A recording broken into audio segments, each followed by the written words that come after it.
taking control, shoveling dirt in every hole. Predators to condemn your soul, watching you and watching me. We're all connected but separated, misunderstood and so frustrated. A million armies of one have invaded, watching you and watching me. We live behind glass curtains and act like nothing's wrong. Soon you will belong. I know you're out there somewhere. We've watched you for so long. Wait for you to fall. We'll expose you all. I know you're out there somewhere watching me. The little brother wants to make headlines, be immortalized. Everyone's got an electric eye with the digital spies. They've watched you for so long.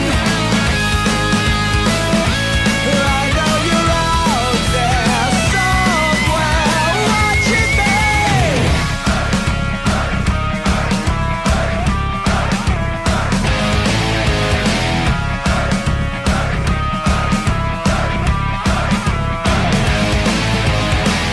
We the people have taken over. We the people are little brother, standing by to dethrone each other, watching you and watching me. Paranoid, the lens is our weapon, desensitized in our lust for attention, democratized by our voyeur obsessions, watching you and watching me. Slaves to perfection, don't let them project you as you are. Feel your every flaw. I know you're out there somewhere. We've watched you for so long. Wait for you to fall. We'll expose you all. I know you're out there somewhere watching me. Little brother wants to make headlines, be immortalized. Everyone's got an electric eye with the digital spies. They've watched you for so long. I know you're out there somewhere watching me.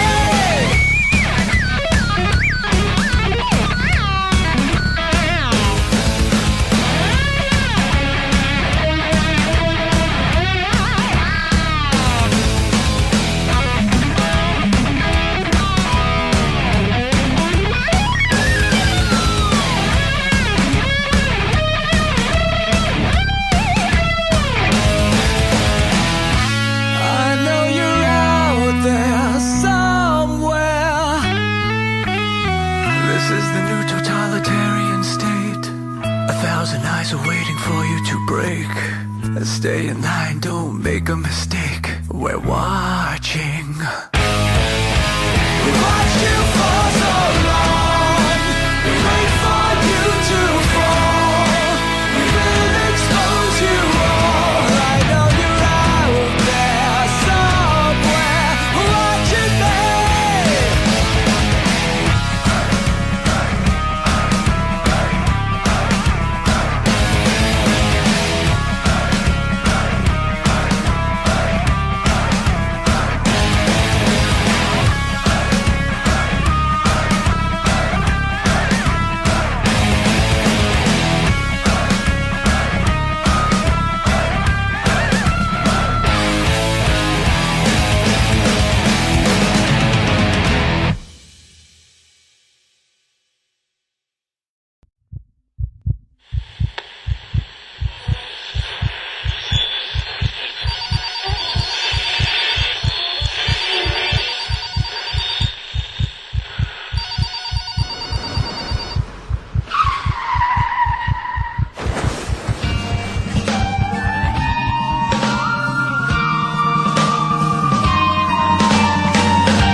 Let your experience begin right now. From high atop the mountains of British Columbia to you listening around the world, this is Spaced Out Radio. You can follow us on our website, spacedoutradio.com, on Twitter, @SpacedOutRadio. Give our Facebook page a like, Spaced Out Radio Show. You can follow us on Instagram, Dave Scott, SOR, or on our YouTube channel, Spaced Out Radio Show. They let us play with all our toys. They let us think that we're big boys. They let us make the louder noise, but women rule the world. They let us think we're Superman, that we're the only ones who can be strong, but we break on command, cause women rule the world. Buckle up, space travelers. It's time to go for a ride as we are live on Spaced Out Radio.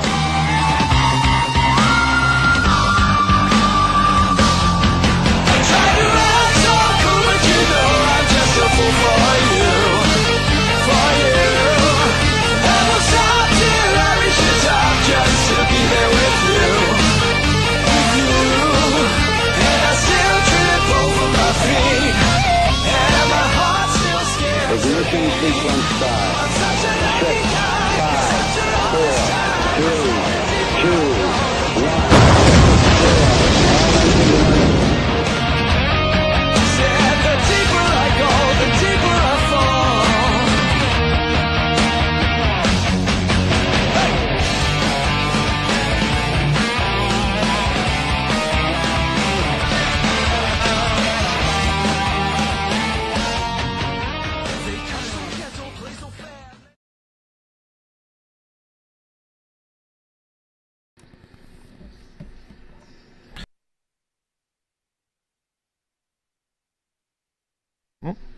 Good evening and welcome to Spaced Out Radio tonight. I am your host, Dave Scott. Good to have you along for the ride on this Friday night. If you're listening at spacedoutradio.com, on Spreaker, and on Revolution Radio, we welcome you to tonight's show as we broadcast out of Uncle Jimbo's cabin in the Great White North, live on this Friday night, early Saturday morning if you're on the East Coast. Here at Spaced Out Radio, we are doing this thing 3 hours a night, 7 days a week, because we want to be your official one-stop shop when it comes to the cryptids, the supernatural, the fairy realm, UFOs, and so much more. If you like our theme music, you can go to our website and you can listen to the guitar god himself, Ron Bumblefoot THAL, formerly of Guns N' Roses, who takes care of all Spaced Out Radio's musical needs. You can click on his banner to check it out. You can follow us on Twitter at Spaced Out Radio. Give our Facebook page a like, Spaced Out Radio Show.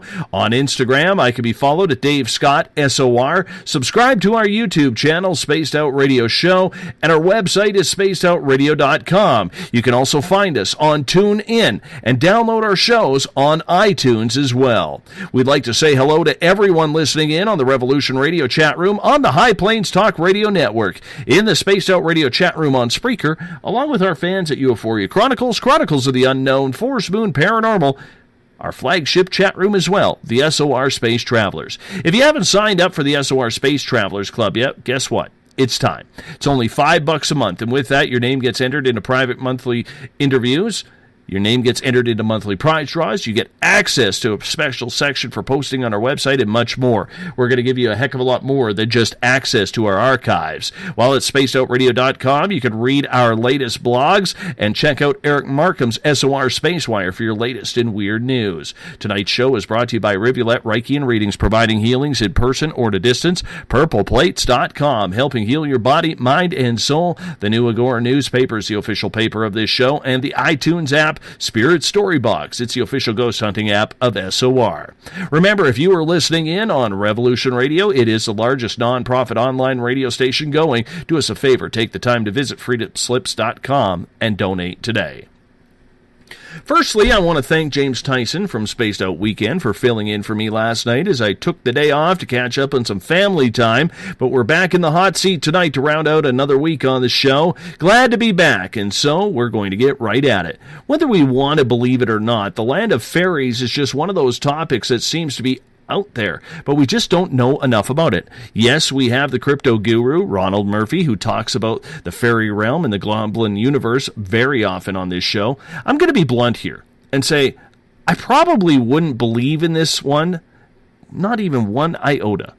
if it weren't for my daughter having her own experiences.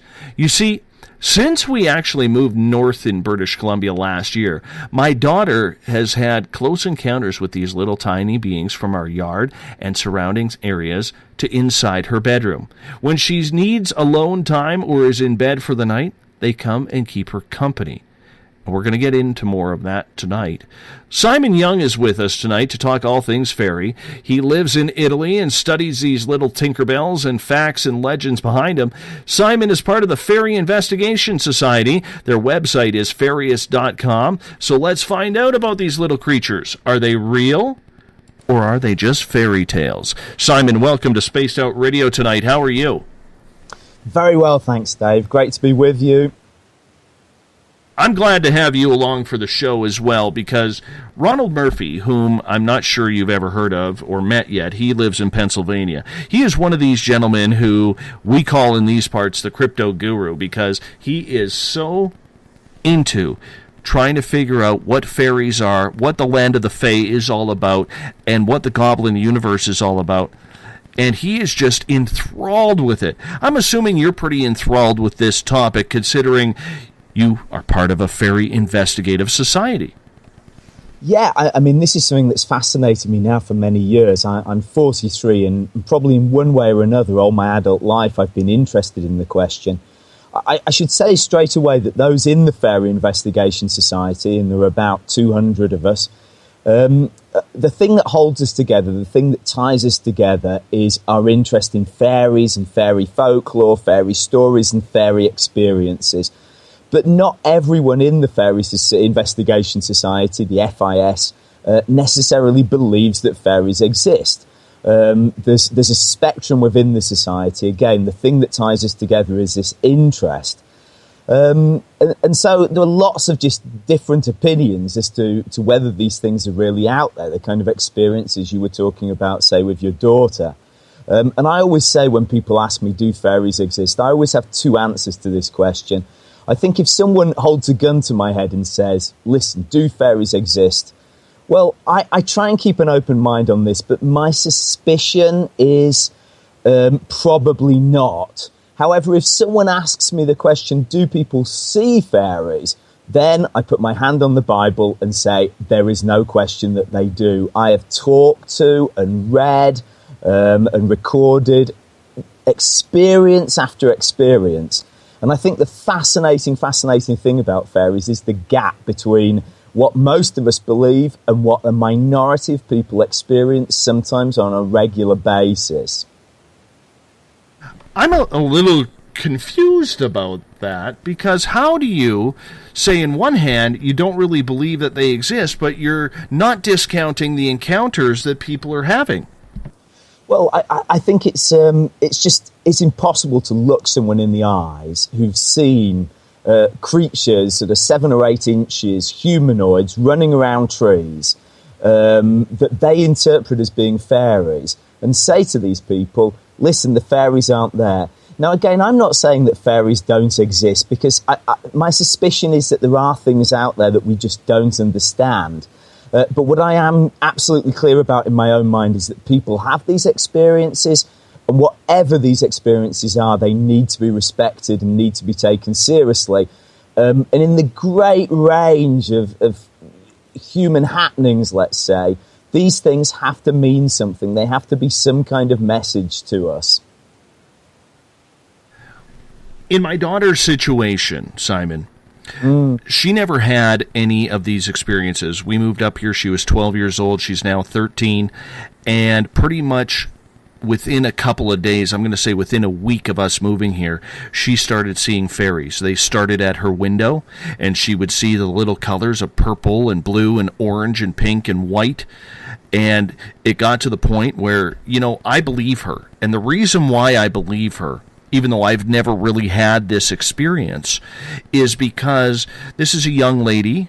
Well, I got to call her that, unfortunately. I don't like calling her that. But this is a young lady who literally has seen ghosts. She has had experiences. And she's the type of kid who just does not go out of her way to tell a fib like that. Yes, we can put a childlike imagination on it, But I could tell you this, in January of this year, she got one on tape, and she didn't even realize she was trying to do that. And when what you have to understand my area here where I live. In the wintertime, if I showed you the tape, you would the skeptic out there would say, okay, bugs, there's, flies, there's whatever you want to call it. Okay? But in her bedroom window is level to the ground, and you can actually see the snow piled up. When it's minus 25, 26 degrees Celsius in wintertime, like it is here, the bugs aren't flying. The bugs aren't crawling around. They're not showing themselves as they would in summer or the fall. And this video that my daughter actually caught, it is weirdly amazing because it appears out of nowhere, does a couple of zigzags, and then takes right off. So, do you think in the realm of, say, a child or a young teenager or preteen going into teenage life, do you believe then that maybe if they are open to the cause, the fairies actually understand and know whom they can trust, whom they can go to? How does it work? Have we figured that out? Well, listen, let me come in with my own experience here. Can I ask, first of all, how old your daughter is? She's 13 now, and she turned 13 this past February. And great. And you guys have been living here for how long? At this home, we moved in August 1st, 2015. Great. So she was maybe 12 when these experiences began? Yes, indeed, yes. Yeah. Well, listen, let me just chime in here with an experience from my own family. I'm lucky enough to have 3 children. One of them's still a baby, but the other 2 are a little bit older. One is 5 and one is 8. And the 5-year-old is a very sceptical, pragmatic kind of person. And when I talk about fairies to her, she always tells me that fairies don't exist. If I talk to her about teddy bears and the likes, maybe I make up a story about a teddy bear, she'll say, "Daddy, teddies aren't real." My 8-year-old, though, is completely different. And my 8-year-old has seen fairies like your daughter.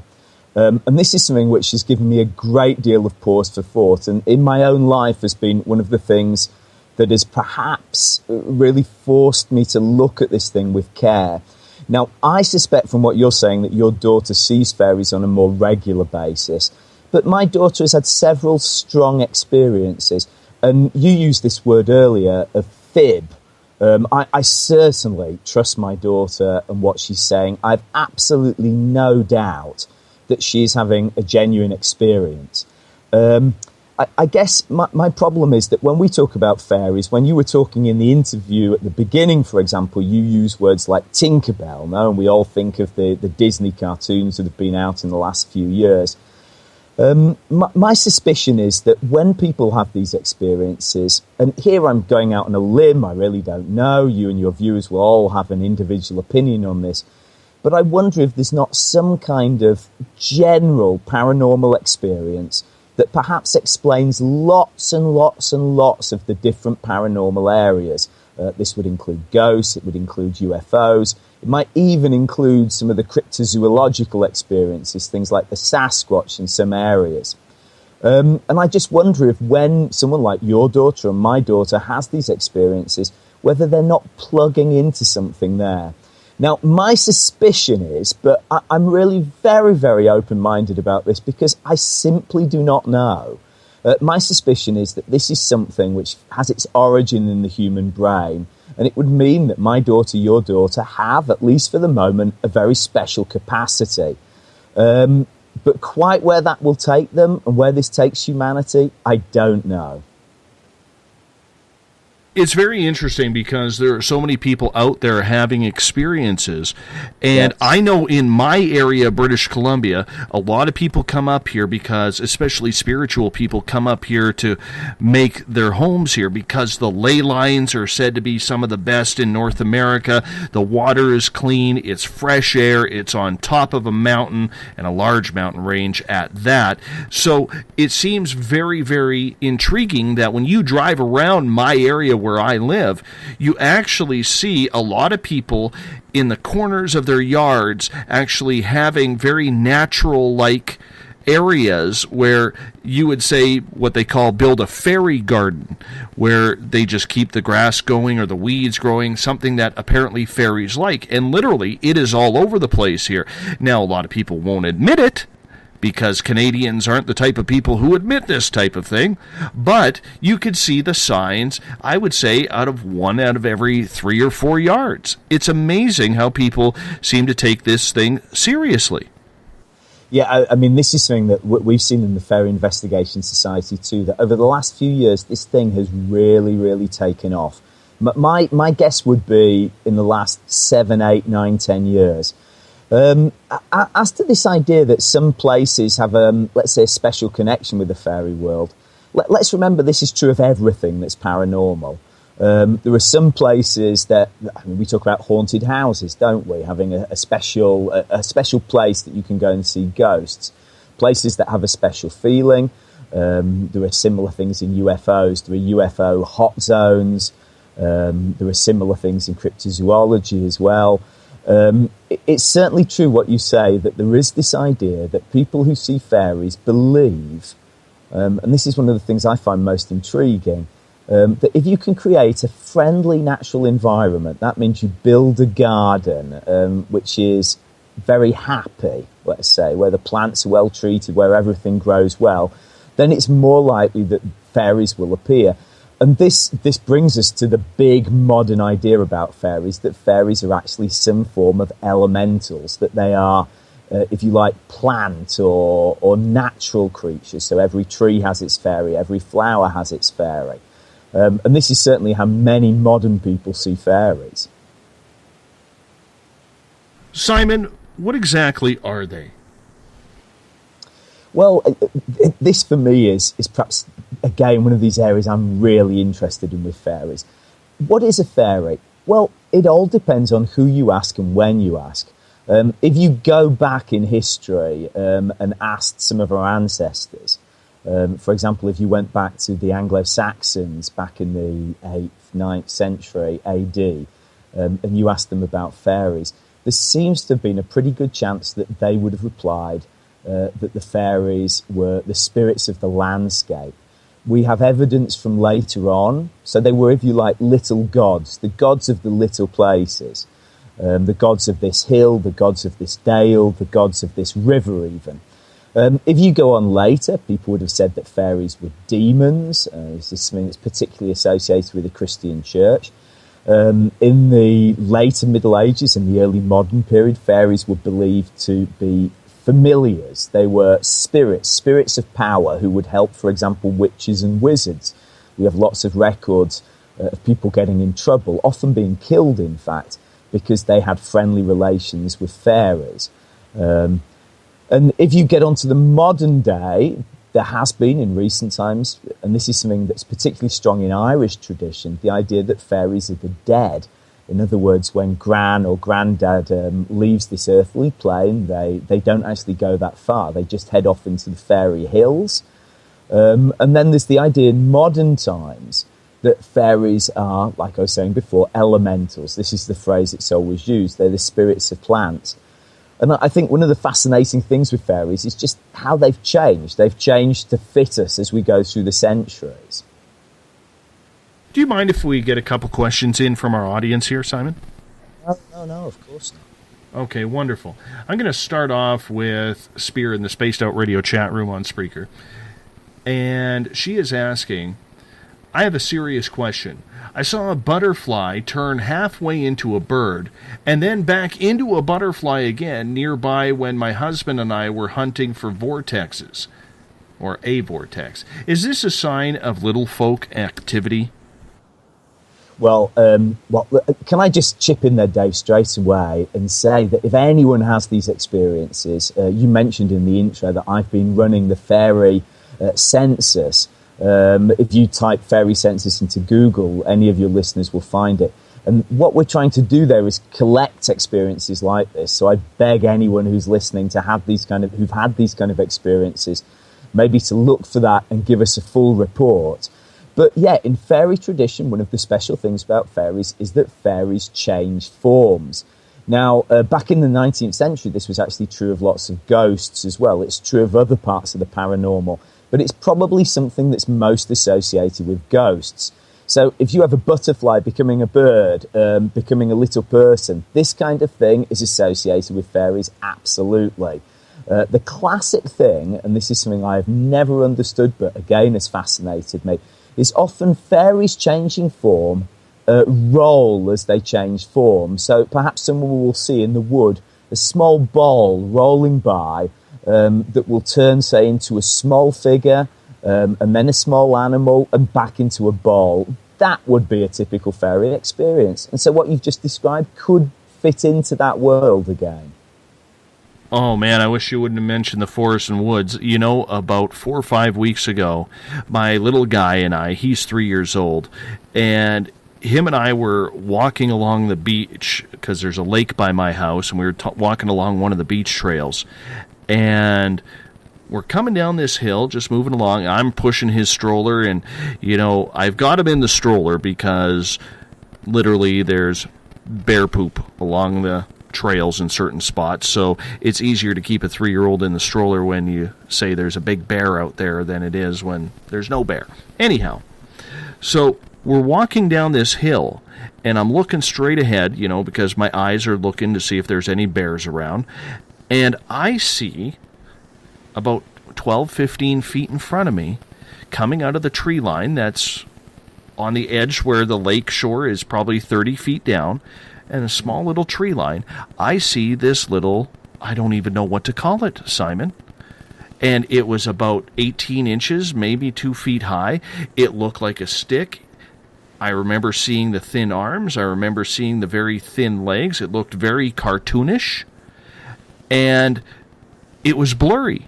And it literally walked out of the trees, took a couple of steps on the trail, kind of stopped, saw that we were coming, and scooted right back. And by the time we got to that area, which would have been about 2-3 seconds, it was gone. Didn't see a thing. I am still dumbfounded over seeing something like that because I have never, ever in my life had an experience like that. Yeah, I mean, that will be another one for the fairy census, Dave, so I beg you to fill that out online later. What you're describing there are almost, you use words like stick to describe it, stick-like. Sometimes we get reports on the census of what seem to be almost humanoids made of bits of vegetation, if that makes sense. There are some fascinating reports from the northwest of the US, from Oregon, from Washington, about what are called leaf men.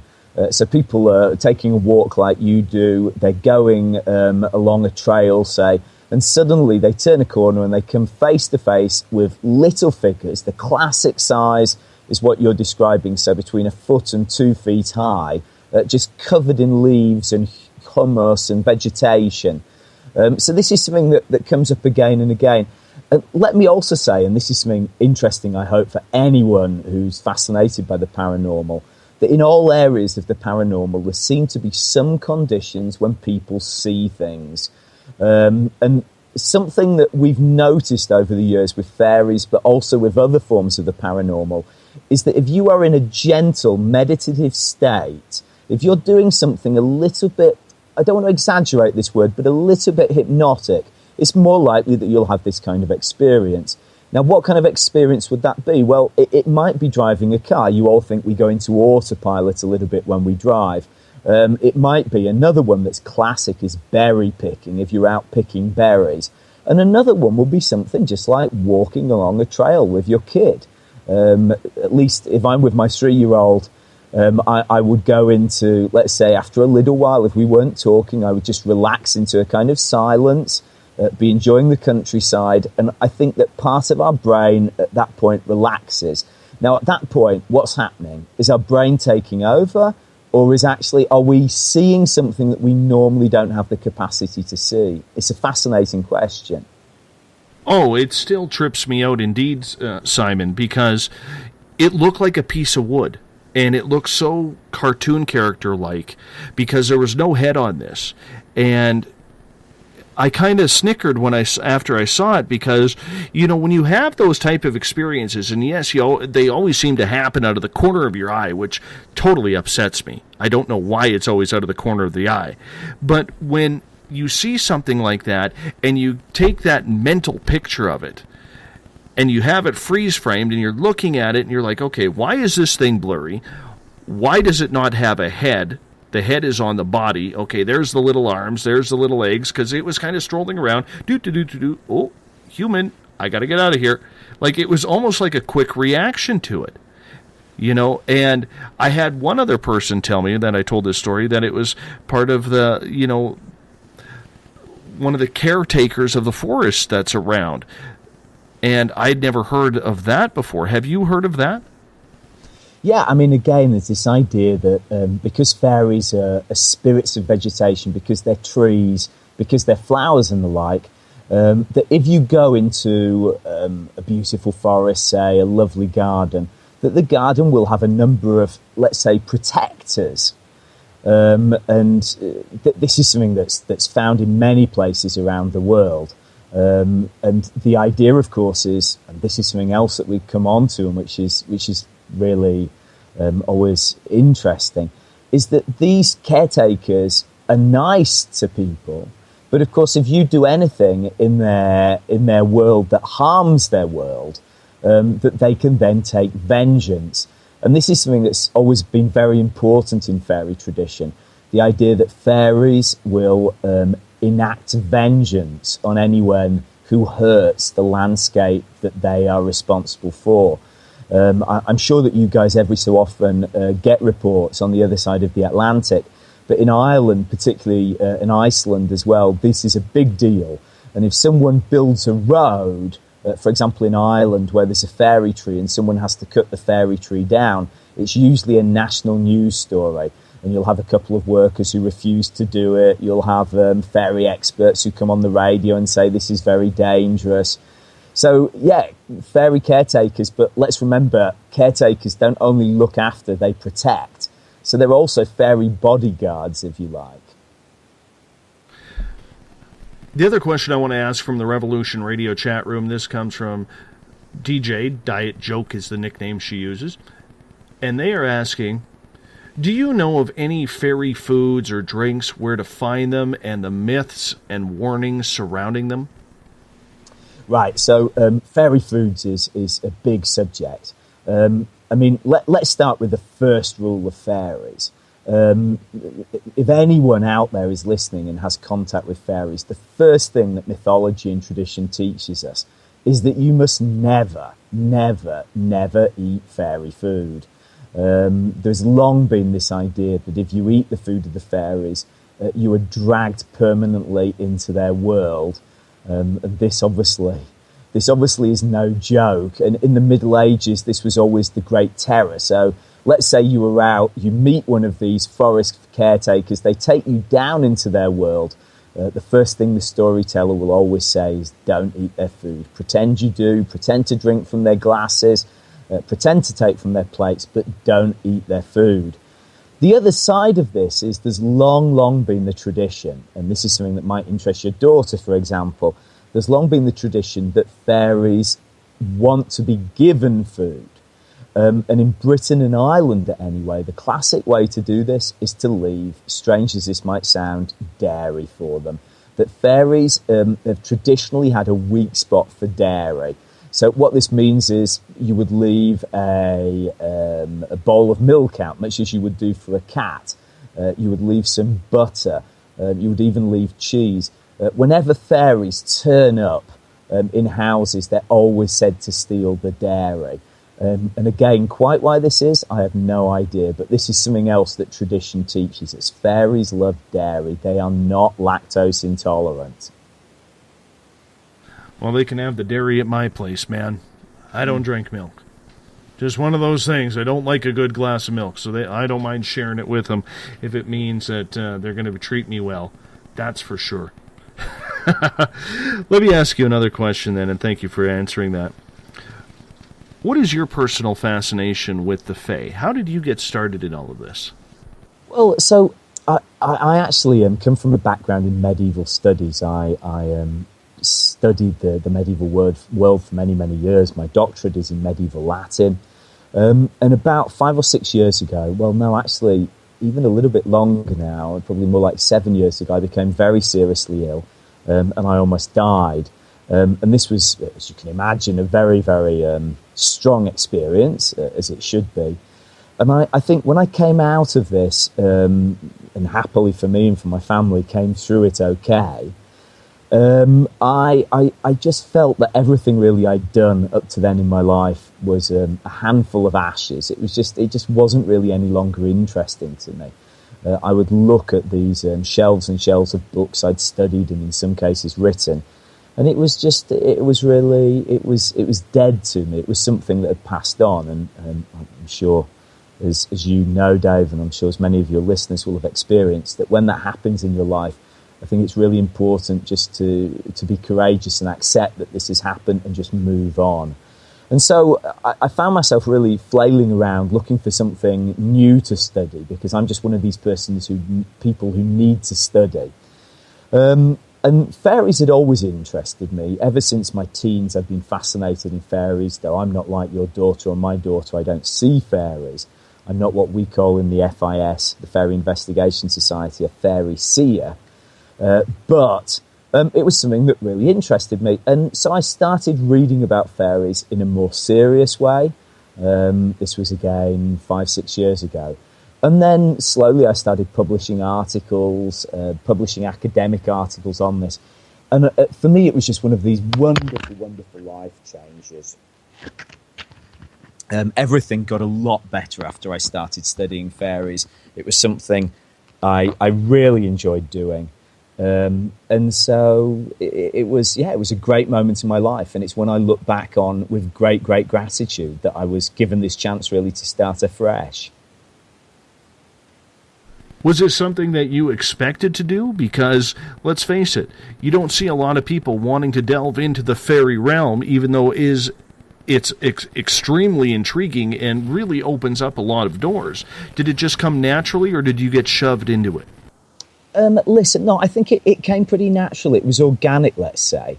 But what you say about not many people wanting to study fairies, my experience is absolutely true. And for example, if someone asks me at university, what is it that you do? I always say, well, I study the supernatural.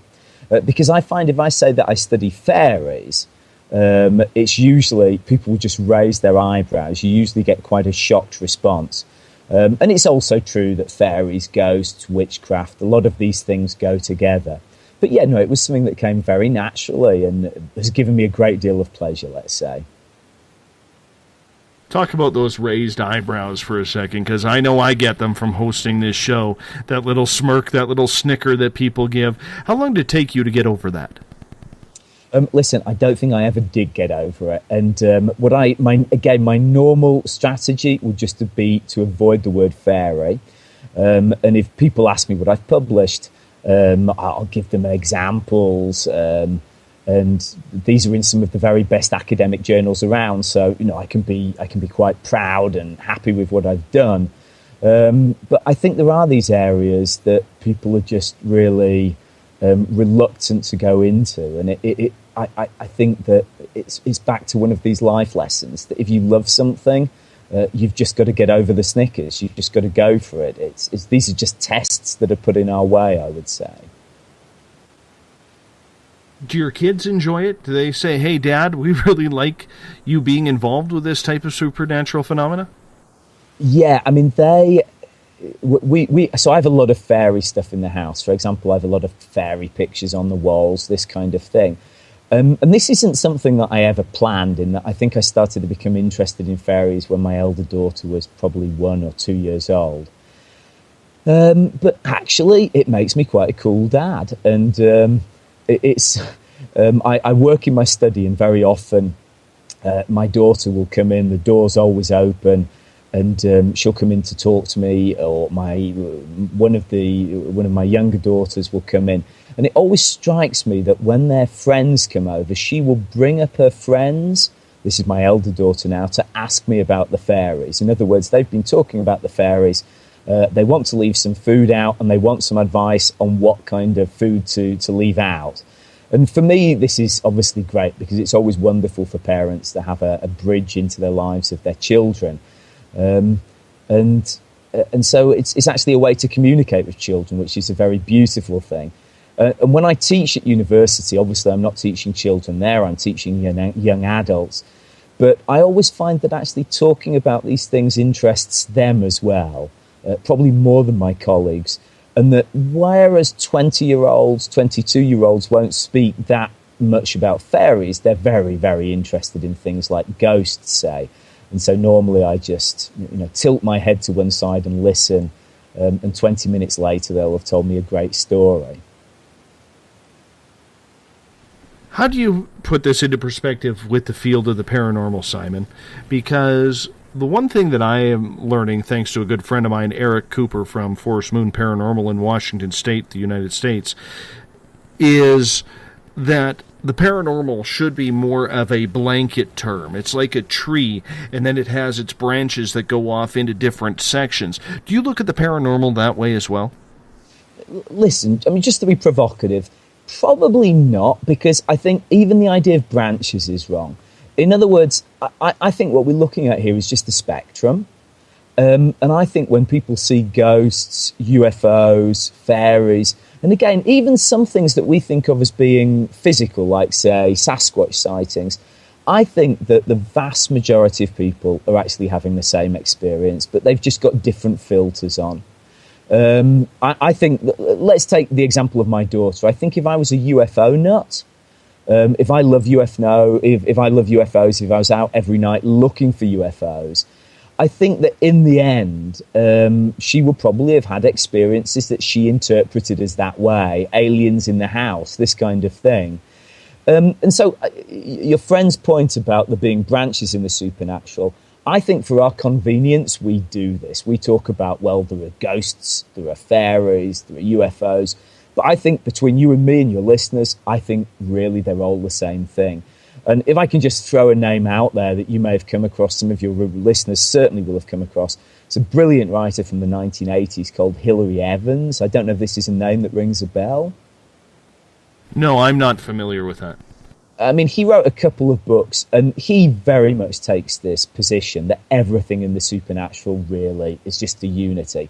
And that when we have a paranormal experience, it's worth calling it a paranormal experience, just because to make sense of it, you probably have to draw on all these different areas.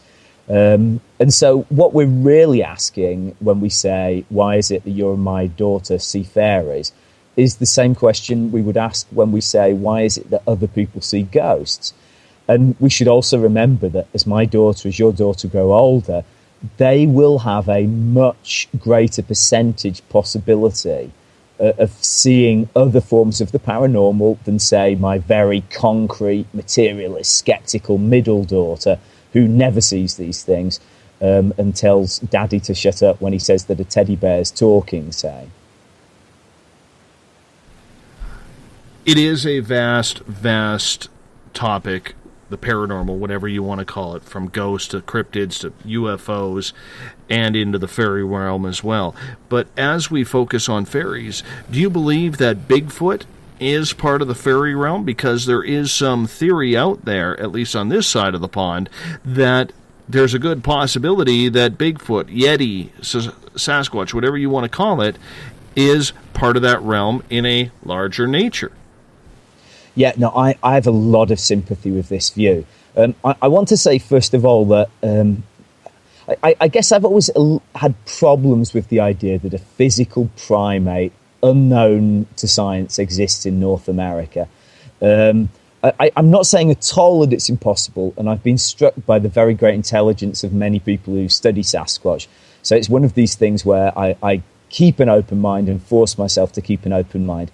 However, I have also been impressed by this, that when you look at Sasquatch experiences, both in North America but also elsewhere, there's a very, very good book I was recently reading on Sasquatch experiences in what is today Russia. It is extraordinary how often Sasquatch experiences are connected to the paranormal. So you will have, for example, a viewing of one of these creatures that suddenly disappears, or that, to use a phrase, Dave, you were using early, becomes blurry or misty. It's interesting as well how Sasquatches are connected with, for example, other forms of the paranormal, like UFOs. There are books out there that try and make a connection between UFOs and Sasquatch. And yeah, I mean, I'm a little bit shocked by all this, but I was very interested the other day to see that in the UK, in Wales, which is one of the wilder parts of the UK, there have recently been some Sasquatch sightings. Now, if you're saying to me that there is a primate on the loose somewhere in Washington State, say, or in BC, or in Alberta, northern Alberta, I like I say, I have some patience with that. Very intelligent people have come to the conclusion that there are. Intelligent people have come to the opposite conclusion. But okay, let's keep an open mind. These are vast territories, vast wildernesses. But if you were telling me that there is a Sasquatch on the loose in the UK, I'm afraid I simply am not going along with that, in the sense not that there is a physical primate unknown to science out there. It's just not something that seems credible to me at all. And so I would interpret this in the same way I would interpret a fairy sighting. I think that these things are experiences that people have. They're interesting experiences. We've got to try and understand why they're having these experiences. But yeah, my guess is that basically Sasquatch and Bigfoot are an annex of the fairy world. As someone who has experienced Bigfoot, and I had a sighting of 2 of them in 2013, I will tell you this. I am not sure what the hell they are. I am not convinced that they are a primate. I am not convinced that they are Gigantopithecus or Nephilim or the great ape of North America. I actually had a situation a few days after I had my Bigfoot sighting, and there were a couple of people with me, where on the property in front of the forest where we had seen the Bigfoot, my friend and I, we were walking along, and and they had a lot of spirit activity, even fairy activity. You would see orbs of light all of a sudden at dusk, racing through the trees. There was always something happening there. Anyhow, the whole point is, when we were doing this perimeter walk, doing a spirit walk around their home, on their 10 acres, we came to the side of the house, and it felt like we were being followed, Simon. And when you get that feeling like you're being watched or you're being followed, well, we had this feeling that we were being followed. And we just kind of stopped and turned around and looked behind us, and 2 of the 4 of us saw this pixelation, and I was one of the 2. Behind the house, probably 70, 80 feet from us, standing beside this old black cherry tree about 8 to 10 feet up off the ground. The other 2 couldn't see a thing, so they continued walking. So we start walking to the front of the house, and about 20 seconds later, after we saw this pixelation, that's when we heard the roar of the Bigfoot. And the First Nations around here strongly believe that Bigfoot is either a shapeshifter or an interdimensional being, which would, or possibly, put it along the fairy realm. And when I actually saw that happen, the pixelation combined with the roar, and the story was so similar what I have heard from First Nations here, it really strongly made me believe that there is actually something more to Bigfoot than just this big hairy beast that's roaming around the forest who has perfected camouflage and is the reigning hide-and-seek champion. But I mean, Dave, very well that there are lots of Bigfoot and Sasquatch researchers out there who treat Bigfoot as being this missing primate. But there's also a very interesting minority of researchers who've also come to this conclusion that Bigfoot does, in some way or other, I don't want to say non-physical, because of course he could be sometimes physical, sometimes not. But there's something paranormal about him. And this whole question about shape-shifting and so forth it would fit into that. It's also worth saying that in Europe there's a long tradition of shapeshifters being very hairy. This suggests maybe there were similar legends in Europe at some time. So I again would have a lot of sympathy. Can I ask you, when you used the word pixelated, before you were talking about, yes, I think the word you used was blurred. And now you're talking about pixelated. So what would that mean exactly? What did you see? I'm going to put my former media hat on. You know, when you're watching the news, say, and you see the television camera, they're interviewing someone, but they don't want to show what their face looks like, that it looks pixelated, almost like the little squares that aren't in focus. That's what it looked like. And it was amazing. And it was wide, and from literally the ground up to about 8-10 feet up. It was amazing to see. It's interesting that when we go back into history, because obviously 30 years ago, there wasn't the internet. 50, 60 years ago, there wasn't any kind of really digital equipment. And so these ideas that we have about things being blurred, things being pixelated, are obviously modern images. And when you go back and look at older descriptions of the paranormal, the equivalent that you find is people talking about things being misty or foggy. This, in their world, this is, you put your media hat on, and in the 18th or 17th century, the closest they come to explaining this experience is they'll start to talk about mist or fog. And again, this is the sign usually that someone's seeing something that has the quality of a shapeshifter. It's all very interesting. Do you believe in the shape-shifting? Do you believe that any of these supernatural beings can change their molecular structure to go from, say, a fairy to, I don't know, a turkey or a bear or something along those lines? Because we hear of it here in the United States and Canada. A lot of Americans call it, that shape-shifting, they call it, and of course I forget the term right now, skinwalkers. That's the one That's the one I'm looking for. So we see a lot of that it's usually any type of shapeshifter is meant for doom. It's meant for something evil. Werewolf is another one that we hear. Do you believe that it all ends up being something that's malevolent? I certainly don't think shapeshifters are inevitably malevolent, but I think that they're, particularly the sightings that I've come across, they're often not particularly friendly sightings, and they often suggest danger. And personally, I always find shape-shifting experiences some of the very most exciting, because you will often have something that changes shape, maybe 2, maybe 3, maybe even 4 or 5 times. And sometimes they become very, very large, for example. I've come across experiences where people say that, say, a human being shapeshifter becomes the size of a house, and then goes back down to being the size of a mouse. And again, something I mentioned earlier, again and again in shape-shifting experiences, people describe things rolling. And I've not the slightest idea why this should be.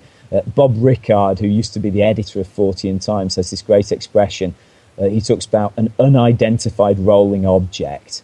Because these things are actually quite common, that people will see these mysterious rolling, typically rolling balls. And this comes up again and again. I mean, another question as to what's going on. I don't know if this is a phrase you've ever come across, but there's the idea of the tulpa. Tulpa, I believe, is a Tibetan word.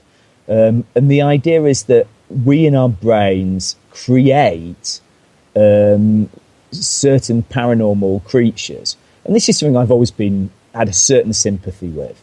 In other words, when we see a ghost, we create that ghost in our brains. But then the tulpa takes this idea further and it says, listen, we create it really, that actually when we see these things actually become real, at least for a brief period of time.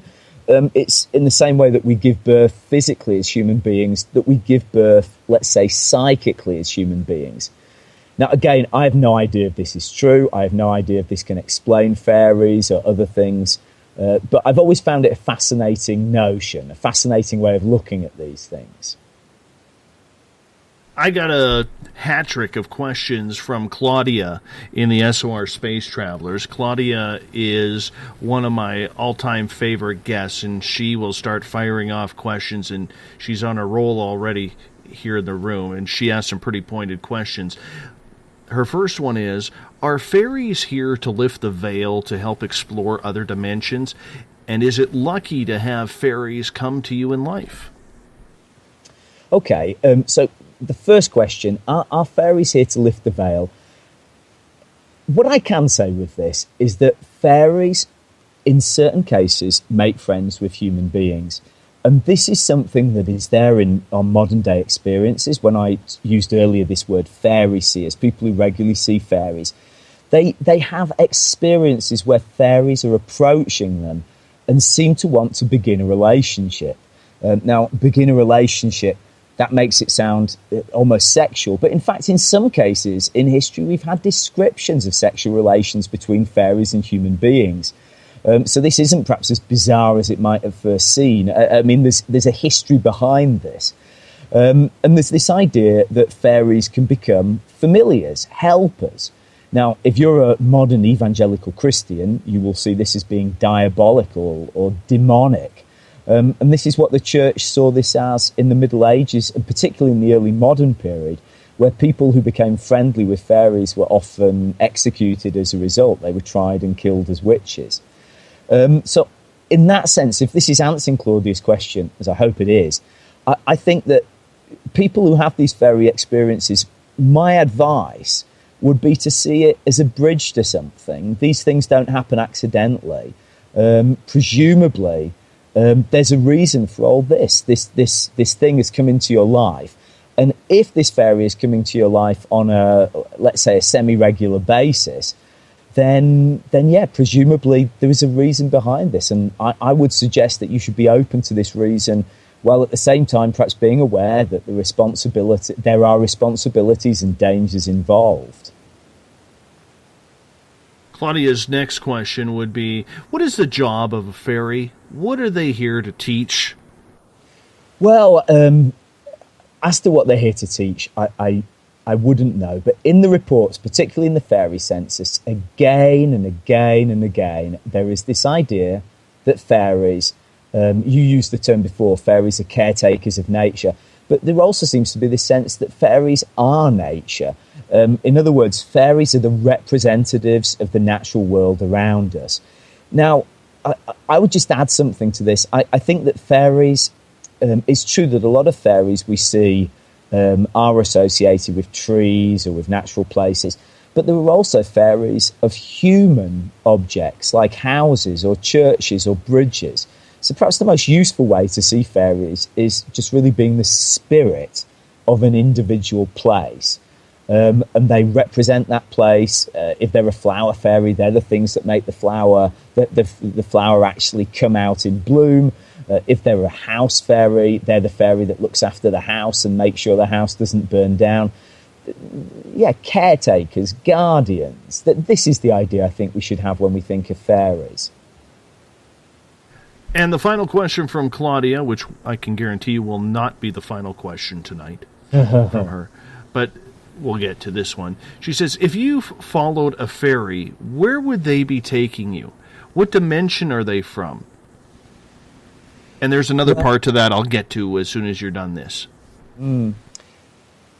I mean, I'm thinking when people have had, so I'm thinking about people who've had very strong experiences now. I think in the same way we can talk about UFO encounters. Do you remember how we used to talk about the first, second, third kind of encounter? We can do something similar with fairies. And I think there are people who not only see fairies, not only talk to fairies, but are brought into the fairies world in some way. Now, as to what dimension that is, I'm afraid, Claudia, this is just way, way, way above my pay grade. But when you read the descriptions of people who've had these experiences, they very often describe going underground, and they very often describe communal life there among the fairies. And again, this brings us back to this thing I said earlier. If this were ever to happen, if Claudia was being taken off under the hill, and she said, look, Simon, just give me a last-minute piece of advice. The thing that tradition teaches us, do not eat their food, do not eat their drink, and if you wanted to put a comma after that, it will probably be better not to dance their dances either. Because there is the idea that if you do any of these three things, you are not coming back. And the final part to that question would be, are people who are more childlike or innocent in nature more likely to see or meet fairies? Listen, I mean, this for me is one of the really big questions. In the 1950s, a wonderful woman who I hope we can speak about a little bit later, Marjorie Johnson, who was a fairy seer, who saw fairies and talked to fairies every day, did a fairy census. She got hundreds, about 400 different sightings. In the modern fairy census that, guys, remember you can find out there on Google if you just type in fairy census. It's hosted on the Fairiest web. Any of you've had any interesting experiences. With the modern census, I wanted to go further than Marjorie had in the 1950s, and I wanted to discover what kind of people see fairies. There is this idea, isn't there, that people who are more childlike and innocent are more open to these kind of experiences. Certainly there are a number of characteristics that come out, personality traits that seem to be connected with paranormal experience. Now, Dave, having listened to a couple of your experiences tonight, my guess is that you very much have these personality traits. From what I understand, your daughter does. It would be interesting to see if your daughter still does in 10 or 15 years, say when she's an adult and fully grown. What I find fascinating is when I look at my two elder daughters, I would not say that my elder daughter is more childlike or innocent than my middle daughter, and yet my elder daughter has these experiences where my middle daughter doesn't. Why is that? My guess would be that my elder daughter has a greater capacity for imagination.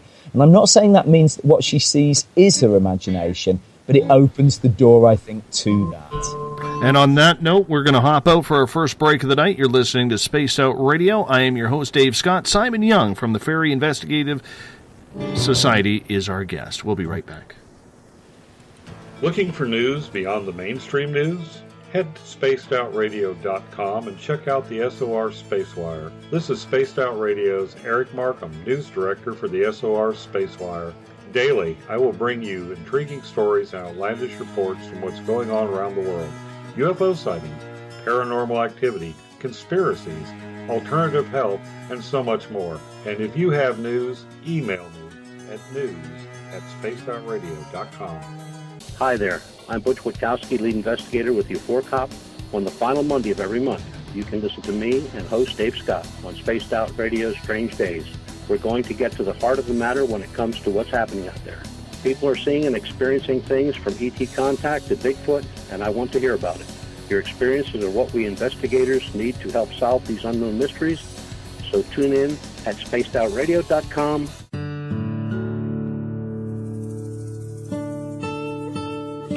Greetings and salutations, space travelers, from the Chronicles of the Unknown team. What is Chronicles of the Unknown? I keep hearing about this thing. It's a new paranormal reality TV show based right here in beautiful British Columbia, Canada. Follow our team as we uncover claims of activity on the Caribou Gold Rush Trail. You can also follow us here every third Monday, where two members of our team will be available to answer your questions. Have you ever wondered about those weird and strange creatures people have reported throughout history? Do you wonder if those stories are real? Me too, and that's why I started Cryptopia.us. Hey, this is Rob Morphy, crypto historian. Join me once a month on Spaced Out Radio with Dave Scott, where we will get into the odd and bizarre reports, from the Dover Demon to hairy hominids and everything in between. I will break down what people like you and me are seeing at spacedoutradio.com. Visit purpleplates.com today. For over 40 years, the Purple Energy Plates have been delivering amazing results for their many customers. Inspired by the great genius Nikola Tesla, the harmony, healing, and energetic effects of the plates have proven over and over to be beneficial and often miraculous to thousands of customers. With their money-back guarantee and the many benefits, how can you afford not to get one? Check their site for daily specials and choose from their many energy products. You won't be sorry. Visit them today at purpleplates.com for mind, body, and spirit, and expect a miracle. Strange creatures lurking in the night, the sounds of wood knocking in the forest, odd happenings right out of a fictional world. These are the reports I love. Hi there, this is author Ronald Murphy, and I would love it if you join me and Spaced Out Radio host Dave Scott the second Wednesday of every month on our journey into the unknown land of cryptozoology at spacedoutradio.com. from Mothman to Frogman and everything in between. Hey, they don't call me the crypto guru for nothing. Are you interested in advertising on Spaced Out Radio? Head to our website at spacedoutradio.com and click on our advertising tab. There, you will find an assortment of ways you can get your product out there with us, from radio commercials to banners and social media. Have a product you like our hosts to endorse? We can do that too. Visit spacedoutradio.com for more details. From British Columbia to Northern California, Pacific North Weird has Cascadia covered. Check out our feature videos at spacedoutradio.com, where I, Vincent Zunza, and my super sleuth partner Alexandra Sullivan track down the weird and strange stories from around the Pacific Northwest. From Bigfoot to Mel's Hole and everything in between. This is what makes life exciting. So why report the normal when we can report the Pacific North Weird right here at spacedoutradio.com. Oh, there's only one way to rock. Loud and proud. In high definition. Radio 702 rocks. Las Vegas. Have you ever had an extraterrestrial experience? One you just couldn't explain? Well, maybe I can help. Hello, I am Samantha Mullet. On the second Tuesday of each month, I will join Dave Scott on Spaced Out Radio to bring a human aspect to ET contact. It's something I've lived with my entire life, and I'd love to help you understand. Let's share our experiences. The ET Experience, the second Tuesday of each month, only on Spaced Out Radio. Hi there, this is Jolene with Reveal Reiki and Readings, and I want you to relax. Let me help you chill out and get in touch with your body, mind, and soul. In this busy world, sometimes we need to let go, and this is where I can help. Visit my website, rivuletrndr.wix.com/rivuletrndr. Every Saturday and Sunday night, as Dave Scott wanders aimlessly in the wilderness, you can come hang out with me, James Tyson, in Spaced Out Weekend. We're starting at 9 p.m. Pacific, midnight Eastern. I'll take you along as we talk with some of the best experts in their fields. SpacedOutRadio.com is the place to find us. So sit down, relax, put your feet up. Enjoy the topics like the paranormal, supernatural, intuitiveness, and so much more. Hope to see you there. Hi there, this is your psychic medium, Joanna, and I would love it if you would join us every other Sunday on Spaced Out Weekend. With host James Tyson, we'll bring you personal psychic messages on two mediums and a large. Questions about love, life, career changes. We would love it if you would come and join us live. Call in and listen in for the experience. Allow us to open the doors to your other side. Two mediums and a large, heard only on Spaced Out Weekend at spacedoutradio.com. Would you like to become one of our space travelers?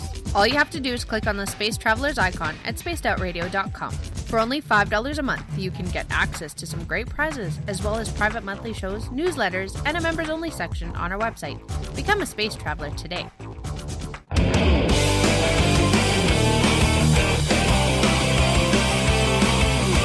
Do you have a topic or a guest that you'd like to hear on Spaced Out Radio? Let us know at spacedoutradio.com, where you can sign up to become a Space Traveler member today. Or you can find us on Twitter at Spaced Out Radio and on our Facebook page, Spaced Out Radio Show. Welcome back to the hour of number 2 on Spaced Out Radio tonight. I am your host, Dave Scott. Good to have you along for the ride. SOR Space Travelers Club members, Bill Cardwell has set your password. Hopefully I don't butcher this one, as I seem to do quite a bit. Thaumaturgic is your password. Thaumaturgic. Use it correctly, Space Travelers, because it's an important password for you tonight. Thaumaturgic. I hope I got that right, Bill. Thank you for setting the password. Hey, tomorrow night and Sunday, Spaced Out Weekend with Uncle Jimbo, James Tyson, and Elizabeth Anglin kicks off at 9 p.m. Pacific, midnight Eastern Time. If you're not doing anything this weekend, tune on in to Spaced Out Weekend. I will be back on Monday with members of Chronicles of the Unknown talking paranormal. Remember, you can follow us on Twitter at Spaced Out Radio. Give our Facebook page a like, Spaced Out Radio Show. On Instagram, I can be followed at Dave Scott, SOR. Subscribe to our YouTube channel, Spaced Out Radio Show. You can listen in on TuneIn. You can download our podcasts on iTunes. And our website is spacedoutradio.com. While there, you can join the SOR Space Travelers Club. It's only $5 a month. Your name gets put into monthly prize draws and so much more. You can read up on our latest blogs. Check out our Music Man, the guitar god Ron Bumblefoot THAL, formerly of Guns N' Roses. You can also read up on the SOR Space Travelers, or the SOR Space Wire, rather. Eric Markham has your list of weird and strange news. Tonight we are talking the land of the fairies. Simon Young is with Fairyist.com, and it's a great website, to be honest. It really is. You got to check it out. That's Fairie, Faryist, Fairyist.com. He's part of the Fairie Investigation Society. Welcome back, Simon. Thank you so much for doing this. Great to be back, Dave. I do have to ask you this, though. You're in Italy. Beautiful country there. What time is it there right now? I don't even know. Listen, it's 7 in the morning, and to be honest, I wasn't absolutely sure about the time differences with the West Coast and Europe, so I even got up a couple of hours early just to be sure. So this is very, very early in the morning here, yeah. Well, we thank you for taking the time to do this, and, you know, one of these days, I've never been to Europe. I know. Old Davey hasn't really traveled outside of North America, and it's something that's on the bucket list.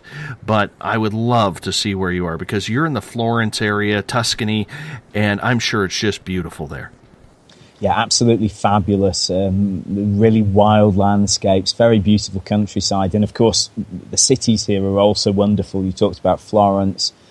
Beautiful places. Sometimes life is a little bit chaotic, but very kind people as well in Italy. Very nice. I'm glad you're enjoying it. Do you mind if we get back to some questions from our audience? No, I'd love to. Excellent. This one comes from Spear in the Spaced Out Radio chat room, and she is asking, do fairies still take people to the underworld? Because I've jumped into dozens of mushroom rings with no luck.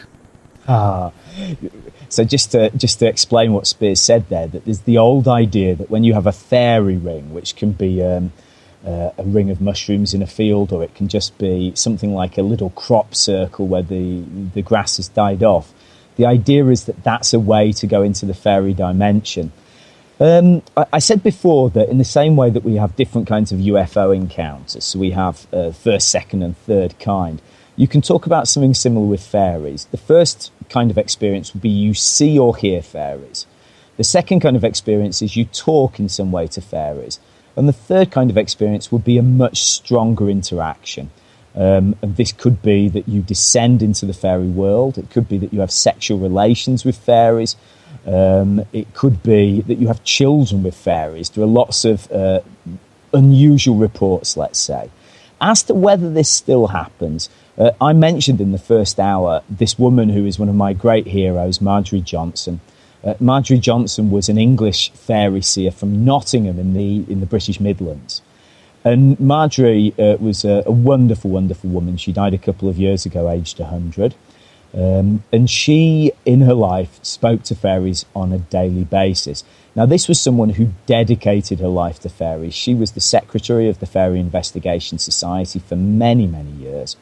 And what I can say to you, Spear, is that she, in all her experiences, and she wrote many of these experiences out, there was only one occasion that she wrote about, at least, when the fairies asked her to come with them into her world, into their world. And it's interesting, it was one of the fairy festivals. So this would have been the 23rd of June. Now, the night of the 23rd of June, 24th of June, is St. John's Eve. And that's traditionally the most fairy night of the year. And Marjorie Johnson watched a great procession of fairies going by. And at the end, one of the fairies offered her food and invited her to go with them and to join the festivities. And Marjorie Johnson, who was a very wise old bird, I think, said that she was frightened, and she said, no, thank you, but no. And so she refused. And I think that this brings us back to a theme I've talked about a couple of times tonight with you, Dave, that fairies are not just a joke. They have to be taken seriously, and tradition teaches us this, that fairies are, let's say, ambiguous, ambivalent. They can actually, they can harm as well as help. Question from Eyes on the Skies in the Space Out Radio chat room. She is asking, I'm wondering, Simon, if you have an opinion on the alleged fairy found in Mexico, the one that is said to be held by Jaime Maussan. Listen, I'm afraid I've never come across that example. Unless it's that, is it the instance, do we know, of that small figure, the skeletal figure that was found in a tomb? I'm assuming so. I would have to look it up. Apologies there, I'm afraid I haven't come across that one, but I'll be right on it after this program's finished. All right, let's move on here. Next question comes from Olive in the Revolution Radio chat room. What is your perception on fairies? Do they have a soul and not a spirit, or are they spirit creatures? Yeah, there's lots of disagreements about this. Some people say that fairies have no physical form. Certainly, this is not what we get from traditional stories. In traditional stories, fairies marry human beings, they have children. We have fairy encounters that describe fairies touching people and people feeling that they are touched. So my guess is that fairies do have, they're not just spirit. Whether they have a soul or not, in the sense that we mean the word, I don't know. There are many stories from traditions how fairies are very concerned about this and that they fear that they do not have a soul. And, for example, there are many Christian stories saying that fairies will not be saved. Other stories say that fairies will be saved because they were the angels that were thrown out of heaven, but they were angels that were good enough that they did not descend into hell. And so there are lots of different opinions on that. Matt in the SOR Space Travelers Club would like to know if you can speak a little bit about the Green Children of Woolpit. Well, yeah, the Green Children of Woolpit, I can tell you a lot more about that than the Mexican fairy you talked about a little bit ago. We have two very, very interesting medieval sources, and it's always great when you have two sources because it means they complement each other. And these describe the following peculiar event. In East Anglia, which is southeastern Britain, let's say, in the Middle Ages, this is 12th century, in a small East Anglian village called Woolpit, one day some farmers found two children who were coloured green. These children were taken up and they were brought up in the village, and one of the children died shortly after. The other child, though, seems to have become an adult in the village and to have been adopted into village life. Now, you can imagine, already from what I've described, this is a very strange event. It must have been really quite natural in the Middle Ages that children were getting lost. But the strange thing about these children is that they were green. Fairies, of course, are always said to have been green, at least in the Middle Ages, so I think there's the idea that possibly these were fairies. The other thing is that the children, when they learnt the local language, they didn't speak the language, but when they learnt it, they said that they lived in an underground world where the sun was not always visible, that they called St. Martin's Land, or Martin's Land, rather. People have long wondered what on earth happened here. My own view on it is that this is some kind of fairy tale, some story about fairy traditions in East Anglia. However, I'll say this, I'll throw it out there because many of your readers might be interested. There are books out there that allege that the children of Woolpit were actually aliens, for example. And if anyone's interested in this, let me just put a flag at the flagpole. If you typed into Google Green Children Woolpit, Woolpit is one word, wool and pit together, and then you also type the name John Clark. John Clark is a very, very fine writer, and he has a free book. It's about 120 pages long on this case, and it is a joy to read, and it's free of charge. It's on a site called Academia .edu, but you'd easily find it through Google. And it would be anyone who's interested in this case, I would advise them to go there and spend 2 or 3 happy hours in John's company, because it's a paranormal classic. I mean, it's very, very interesting. I have never heard of the story, to be honest with you. And yeah.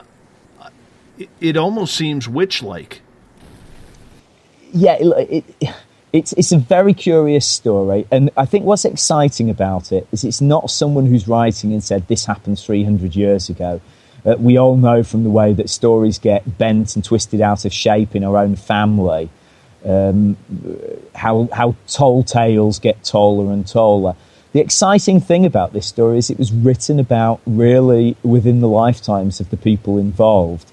And so there's bound to have been a bit of exaggeration. But what on earth happened there, we really don't know. There has been, for example, a lot of writing suggesting that these children were suffering from various medical conditions, and this would explain why they had green skin. But really, your guess is as good as mine. All I can say is it's a fascinating, fascinating case. And if you have a chance to look at this great little electronic booklet, free PDF by John Clark, I think you'd enjoy it a lot. Mario is asking if you could describe what a fairy looks like, because, to be honest with you, I think most people out there, when they think fairy, they think Tinkerbell. Whether that's right or wrong, that's the image people have in their brains. Yeah, it's fascinating that, again, when you, Dave, were giving the intro, you immediately used that word Tinkerbell, and I'll come back to Tinkerbell in a minute. What do fairies look like? Well, it all depends where you are and when, more importantly, when you are. Fairies look differently according to when you read about them. For example, in the Middle Ages, fairies were invariably described as being human size, whereas, of course, today we always think of fairies as being quite small. No, we think of them not being much bigger than a foot or 2 foot, or even being thumb size, say. So that's something that changes. The thing that I find most interesting, though, that changes is this. When people see fairies today, and this is true of about half the sightings in the fairy census, they see fairies with wings. And yet, if you go back in history, there were no wings before about a century ago. This is something which is new in fairies. If people saw fairies in the 19th century, they would never describe a fairy as having wings. Some artists painted fairies with wings, and some children's story writers described fairies as having wings, but from what we can see, they simply didn't have wings in descriptions. And so this begs a really interesting question. Why is it that people in different centuries see fairies in different ways? And we have exactly the same problem, of course, with UFOs or ghosts. With ghosts, if you go through the centuries, ghosts change what they look like. For example, back in the 15th, 16th, 17th, 18th century, it was almost inevitable that a ghost would have a clanking chain with it. Very few people who see ghosts today describe clanking chains. With UFOs, it works a little bit less well with time because, of course, we've only been seeing UFOs for, the past 70 years, or at least using that name to describe them. But it's striking that in different parts of the world, aliens look very different. And again, this begs the question, what on earth is going on? Is it that our minds are creating these creatures, or is it that there is some kind of external force and our minds are perhaps cloaking them, or these creatures are cloaking themselves to fit what we expect? These are the different hypotheses out there. That's very interesting. I did not take it for that. So, let's get to another question here, if you don't mind. Spear is asking, are there different types of fairies on different sides of the globe? Yeah, no. So I think the first good and general rule, if we say that fairies are spirits of places, every place in the world has these in their local traditions. So, for example, a couple of years ago, I was on radio in New Zealand, and lots of people were ringing in there talking about the local Maori fairies. Maoris, of course, being the native people, the First Nation of New Zealand. And it was really interesting to listen to these descriptions of fairies because they sounded uncannily like Irish fairies, and we're on exactly the opposite side of the globe. The name changes, but the basic idea of these spirits out in the landscape or in different places is still there. So anywhere you go in the world, you will find some local traditions about fairy-like creatures. And in fact, just this summer, I've been writing a chapter for a book on Canadian fairies in the East. So this is Newfoundland, the Maritimes. And I began by really wanting to write a chapter on the fairies that immigrants saw. In other words, the first European settlers in Newfoundland, the Maritimes. But I actually found as I was writing that it was very interesting to look at the First Nation fairies. There were a lot of First Nation fairies as well. And in some cases, these fairies have survived. And there's one fascinating account from the late 90s of let me get this right, it's Nova Scotia on Cape Breton, of a First Nation family going out for a picnic. And the mother, I think there was the mother and 3 kids, the mother heard some music. And she knew that the place they were was famous for First Nation fairies, and she turned around and vaguely saw moving figures. She immediately told her children to get up, and she shouted at them, "Don't look, don't look," and she just herded them towards the car. And one of the kids, though, disobeyed her mother, and she turned and she watched, and she said that she saw a circle of figures. So my impression is, I don't think she gives a number, but I think it would probably be 5, 6, 7 people dancing in a ring. So the kind of Ring of Roses dance. And what I find amazing about that is time and time again in European tradition, we have accounts of fairies dancing in circles. No idea why that should be or why it's the same in different parts of the world. I find with a lot of First Nations people and American Indians south of me, they don't like looking at the fairies or what they prescribe as the little people. The little people are said to be tricksters. They're said to be very vengeful if they feel like it. You know, if you upset them or their nature or their way of life, they don't even like to be noticed. Did you find this as well when you studied this? I was really, because the description I've just given you of this mother and her family seeing this ring of fairies was actually on video. And I was really, really struck by the face of the child and the mother as they were describing the experience. And clearly, they actually went back with the camera crew to the place that had happened. And the mother was still clearly very, very jumpy. And this was, it happened several years before. The child was, I think, in her late adolescence when she was being filmed. So she would have been, say, 10 or so when it happened. And they clearly took this as being a very dangerous experience.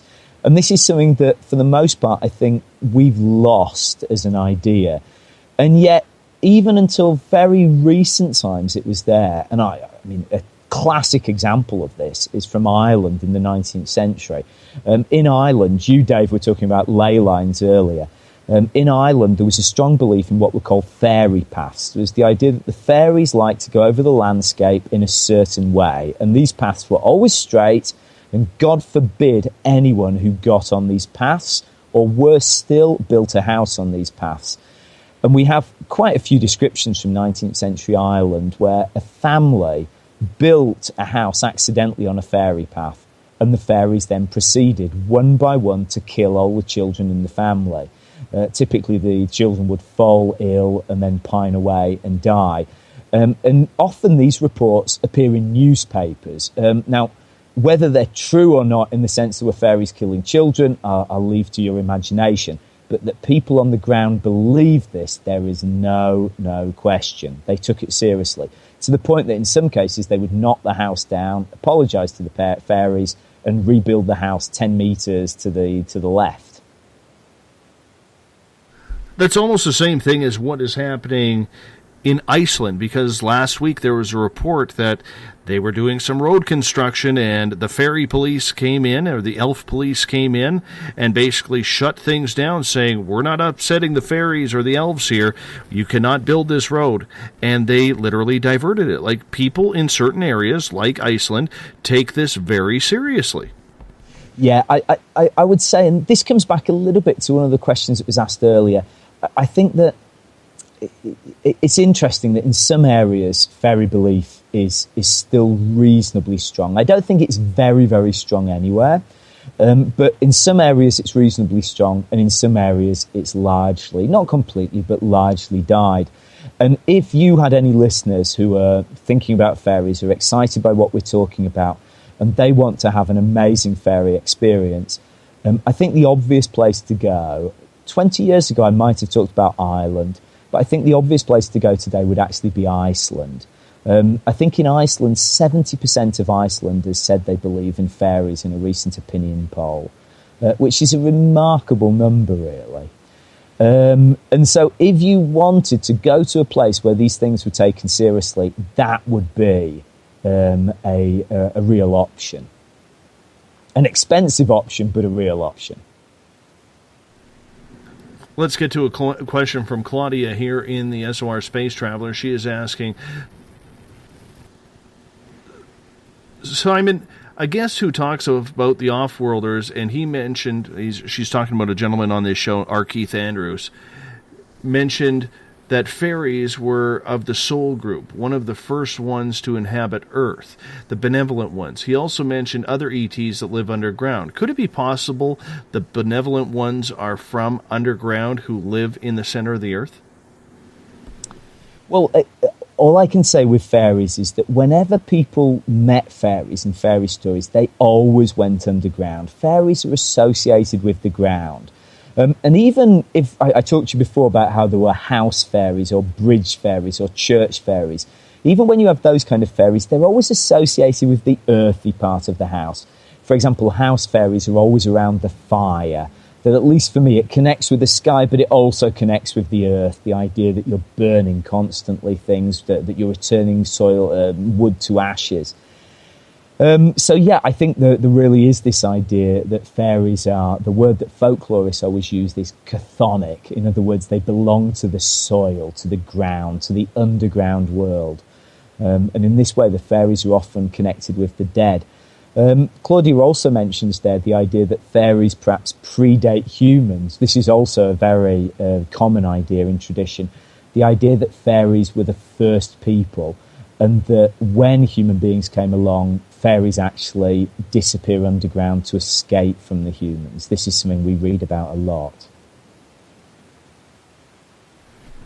I find it very interesting indeed, because there is some question whether or not, and it seems to come up with any type of supernatural species, whether or not any of these creatures are here on Earth for their entire existence, or if they were brought here by an alien species and maybe they themselves are an alien species.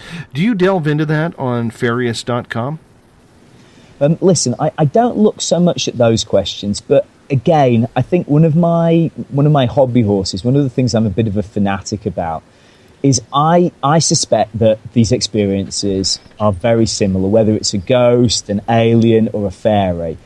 And certainly, I mean, think about the modern abduction experience, the classic abduction experience, that an alien will come into someone's bedroom, someone will have a brief experience with this alien, seeing the alien, then they'll lose their memory, and they're taken away, and they often have sexual relations with the alien, often against their wishes, often they're effectively raped, and then they're returned to the world a changed person.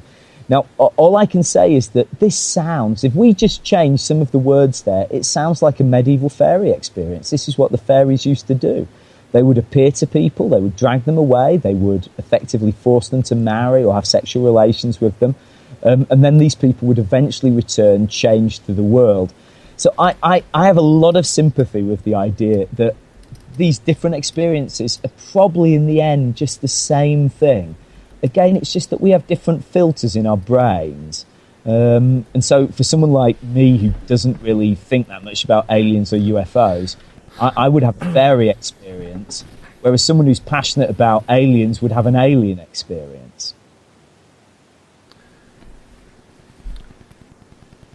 In your opinion, how does one meet a fairy? Because we have a lot of people here, including those who are listening in and those who will download the podcast, who will have interest in this topic, and they may be thinking to themselves, you know what, I've never seen one. I would love to come together with one and just have that experience. How does one do it? Well, I'm often asked this question, and this is a tricky one. A few things come to mind. I think the first thing to say is that there are some places that are associated with fairies. In the same way that you can go to a haunted house, you can go to a fairy glade.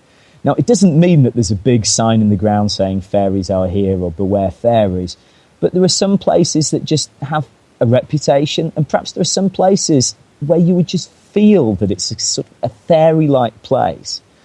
The other thing to say is, and I'm afraid this one is a lot less easy, is that you need the right kind of personality. And here we go back to one of your earlier listeners saying, do you have to be childlike? There are certain points that come up again and again in the fairy census that I've been doing. And again, anyone who's had a fairy experience out there, please, if you can just type fairy census into Google. The fairy census is an anonymous survey of people who've had fairy experiences, which will go towards a larger study. But there are some qualities, and I think that you need a certain kind of flexible imagination. And I'll give you a couple of questions that I always ask people to give them the idea. So, Dave, if I can ask you these questions just to please go right ahead. Sense. Now, I'm going to avoid paranormal questions here. I'm just asking general questions. But my point is that on the basis of these questions, I would have a good idea of whether you would be likely to have a paranormal experience. Dave, when you go to the cinema and you watch a movie that's sad, do you easily cry? You're going to make me answer that one, because I portray a very manly feature here, you know. Perhaps it was unfair. Yeah, you know what? It depends on the movie. I have teared up, yes. Yeah. Lots of people just never cry in movies. It's just not a reaction. Second question. I know that you live in a fairly rural area, but do you have neighbours? Yes, I do. Yeah. Can you think of one of those neighbours that you know, and can you try and picture that neighbour in your head? Can you picture them well? Yes, I can. Yeah, okay. Right, third question now. I'm going to describe a fruit to you in a second, and what I want you to do is try and imagine the taste of that fruit in your mind. The fruit I choose is a lemon. Can you taste the lemon in your mouth? As a matter of fact, I can. Yeah. So look, these are three classic questions, and really these are three questions going around the same thing. Our capacity as human beings to actually create in our imagination certain sensations. Now, again, I want to be very, very clear with this. I am not saying by this that someone is imaginative, therefore they are imagining things. My suspicion is that it's a lot more complicated than that. But the other way to look at it is simply that people with this capacity are able to peel back veils that are there in front of the rest of us. And in case you're listening to this and you're answering these three questions, yes, yes, yes, there are actually lots of people out there who wouldn't answer yes 3 times. And for me, those three questions are a classic way to understand whether someone is likely to have a paranormal experience. Well, it wouldn't be surprising, because there has been plenty of paranormal experiences over the last few years with me. Hence the reason why I started this show and brought my journalism degree out of mothballs. I just couldn't figure it out anymore. You know, and when you have things happen that you just can't explain, I think for everyone, they go through the Rolodex in your mind trying to figure out, what can I do to try and solve this? If research isn't doing anything, you have to do something about it. And I guess that's the beauty of the phenomena. We don't know. I think that you're spot on. And in a sense, have a little bit of pity for me, because I'm in an even worse position. in that I'm really fascinated by these things, but I don't generally have these experiences. They're quite alien to me. And so, in a sense, I'm doing what you're doing, but it's second hand. And I think my wisdom on this, little or big as this wisdom may be, is we just always have to keep an open mind. We have to be happy with our ignorance to some extent. It's right to go out and search for answers. That's perfect. But I think it's just one of these things, wherever we're sure we have the answer, we're probably wrong. It's important to be flexible with these things. So would you recommend then, knowing that fairies can be tricksters, knowing that they can have a little bit of a dark side to them, would you recommend anybody to actually try and converse or meet or get in contact with those of the fairy realm? My advice, having talked to people who've had paranormal experiences and, let's say, occult experiences, is personally, this is a very personal view, and I'm aware I could be wrong, and I'd be interested if your listeners disagreed. I think it's best not to look for these things. It's best for these things to come and find you. A lot of people want that experience, Simon. They really do. And whether it's benevolent or malevolent, do you really preach to people, especially when it comes to the fairy realm, to be careful what you wish for? Because for a lot of people, the experiences, whether they're alien, whether they are paranormal, whether they're of the fairy realm, it's not always a positive sense. Yet for most people, it's human nature to act tough. It's human nature to try and, stand on your own 2 feet and say, I can take it. I'm woman enough or I'm man enough to take this. And yet they really don't know what they're getting themselves into. Yeah, I have a lot of sympathy with what you just said, and I think you've understood the motives of people very well. And for example, I think if you love ghosts and you visit, let's say, Chicago and go on a ghost walk, I think that can do nothing but good. It just sounds like good fun. But if you were desperate to have a spiritual experience and you start messing around, it's interesting, I've used that verb, messing around with Ouija boards, say, I think, you've just got to be a little bit careful what you're getting yourself into. And again, let's look at this in evolutionary terms. There seem to be a certain number of people who have paranormal experiences. I've read a lot around this, and it seems that the best estimate is about 10% of the population. That doesn't mean that only 10% of the population have had paranormal experiences, but it means that 10% of the population have relatively regular paranormal experiences. And Dave, from what you're saying, you might well be in that category. Probably in evolutionary terms, we need those 10% of the population. Probably in the great plan of things, in the greater picture, these people serve a purpose, and we should be glad they exist. If, God forbid, these 10% of the population were removed magically, probably the human race would suffer as a result. They're all part of a greater balance. But I guess that those of us who aren't in the 10%, I personally would I would be happy with my place in the world. And I would leave it at that. Yeah, I think these things aren't to be messed around with. And I think that if we're meant to have these experiences, perhaps very gently we can leave some doors ajar. Could I say it like that? And if something on the other side wants to open these doors, then so be it. But I don't think we should kick these doors open and go in there with flashlights. That would be my own view. That would be the advice I would give to friends. Claudia is asking, are some orbs actually fairies trying to materialize? Right, this is something, I would say, of all the emails we get at the Fairie Investigation Society, this is probably the most common question. People will send in photographs of the digital photographs with orbs. It has to be said that orbs excite two different groups of people. Some people are convinced that orbs are ghosts. Some people are convinced they're fairies. And of course, there are then a third group who just consider there a flaw in digital photography. I have no idea which of those are true. All I can say is that many people who I've talked to go to fairy sites and send me these often glorious photographs.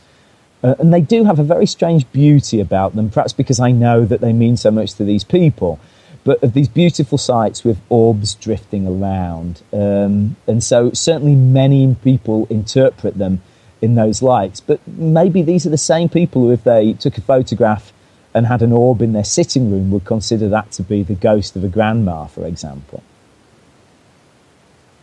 Eric in the Spaced Out Radio chat room, or the SOR Space Travelers, is asking, have you ever worked with anything to do with dragons? So actually my elder daughter is a fanatic with dragons, and so I've, not really out of a personal interest, but just because I know she likes dragons so much, I've messed around a lot with dragons over the years. And I think that, I find the whole idea of dragons a curious one. There have been attempts by cryptozoologists over the years to claim not that dragons still exist, but that once were dragons. The best explanation I've ever come across for dragons, and I'm so struck by this explanation that it's one of these rare cases where I almost feel like closing the door on the problem, is that dragons were fossil finds of ancient and medieval men and women. In other words, you would have a farmer in the 6th century BC, somewhere in the Middle East, who was digging up a field, hit a bone. He and his kids had dug up the whole thing, and they came across Tyrannosaurus Rex, fossilized, and they interpreted this as a dragon, as they would very, very reasonably do. And so that would be my guess of where dragon legends come from. Well, Eric does have a nice beard, so we give him that. It's all about his beard. So he is actually pagan, and he works a lot with fairies and dragons and everything. He is just an elementals. He's got some beautiful elemental photos from when he was in the United States Army serving in Iraq. Wow. And yeah, it's absolutely amazing to see his work of photography when it comes to these. The pictures he showed us were fire elementals. Yeah, I should just chip in there, sorry Dave, one thing. When you were talking about dragons, I was thinking probably of more traditional dragons. This is the medievalist on my shoulder. There is a tradition, though, of fire elementals being like dragons. Sometimes these are called salamanders. And there's definitely a very strong European tradition of this. I told you earlier I live near Florence. There's a beautiful description in a Renaissance biography of an artist, of a young boy, Benvenuto Cellini, one of the great Italian sculptors, when he was a young boy watching a salamander in the fire with his father. And his father and he watched this fire salamander absolutely amazed. And then his father did this thing that will horrify any parents listening, but I'm afraid this was quite common in the Middle Ages and Renaissance. He turned and punched poor old Cellini in the head and said, "That will make you remember this moment." In other words, the idea that if someone experiences great pain, they're more likely to remember something. Have you ever heard any recordings or seen any videos on the music or songs that fairies are said to play? Right, I've come across a couple of examples of this, and I have to say I've not been that impressed generally. However, there was one example a couple of years ago that I found intriguing, and I suspect there's a more mundane explanation for this, but I'll just tell it you because I think it's a nice story, and again, all in the interest of keeping an open mind. A few years ago, an American fairy seer went to another place that should be on any fairy pilgrimage, Glastonbury in southern England, southwestern England. Glastonbury is often said to be the holiest place in England. It's a very magical place, wonderful place to visit. And in Glastonbury, there's a place called Glastonbury Well, which is run by a group of fairy believers.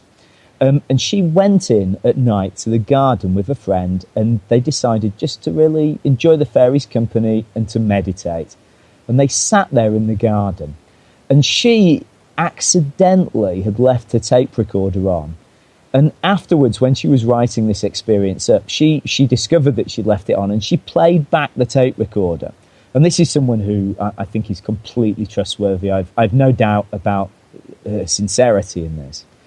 And as she was playing back, the reason that she played it back was I think she just wanted to remember a beautiful evening she'd had with a friend and to give herself a bit of courage while she was writing. But as she was playing it back, she heard, and she's put this on the internet, she's heard a very slight panpipe in the background. And there's no question it's there.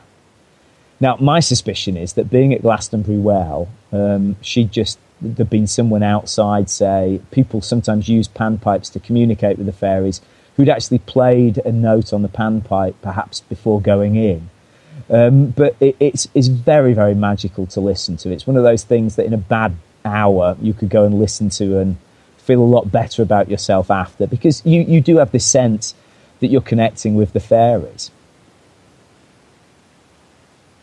Let's get to another question from Claudia. Are there any videos or pictures that you could share with the audience, or where could they go in order to see any of these fairies or videos? Yeah, I really think that on my website, The Fairies, I need to start putting up some of these more modern videos. However, let me talk about a few that stand out. I think the most famous fairy photographs ever taken, without any question, some people say they're the most famous photographs ever taken, are what are called the Cottingley Fairy photographs. And the Cottingley Fairy photographs were taken in 1917 and then again in 1921 by two young girls. We come back to childlike innocence. One of them was 17 when the first were taken, and she was then in her early 20s when the second were taken. Now, there were 7 photographs, and they are fakes. But, and the but is interesting, the girls, when they were grandmothers, admitted that they'd faked the photographs. Lots of people took them seriously when they were published in 1922.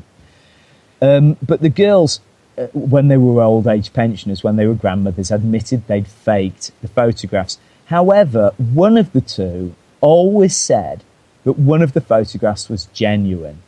And if you go and look at the Cottingley Fairy photographs, they're easy to find online.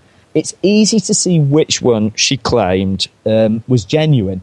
There's one photograph where there are fairies. Now, what she did was she and her friend cut out a series of fairies from cardboard and stuck them, surprisingly convincingly, to various bits of the local countryside.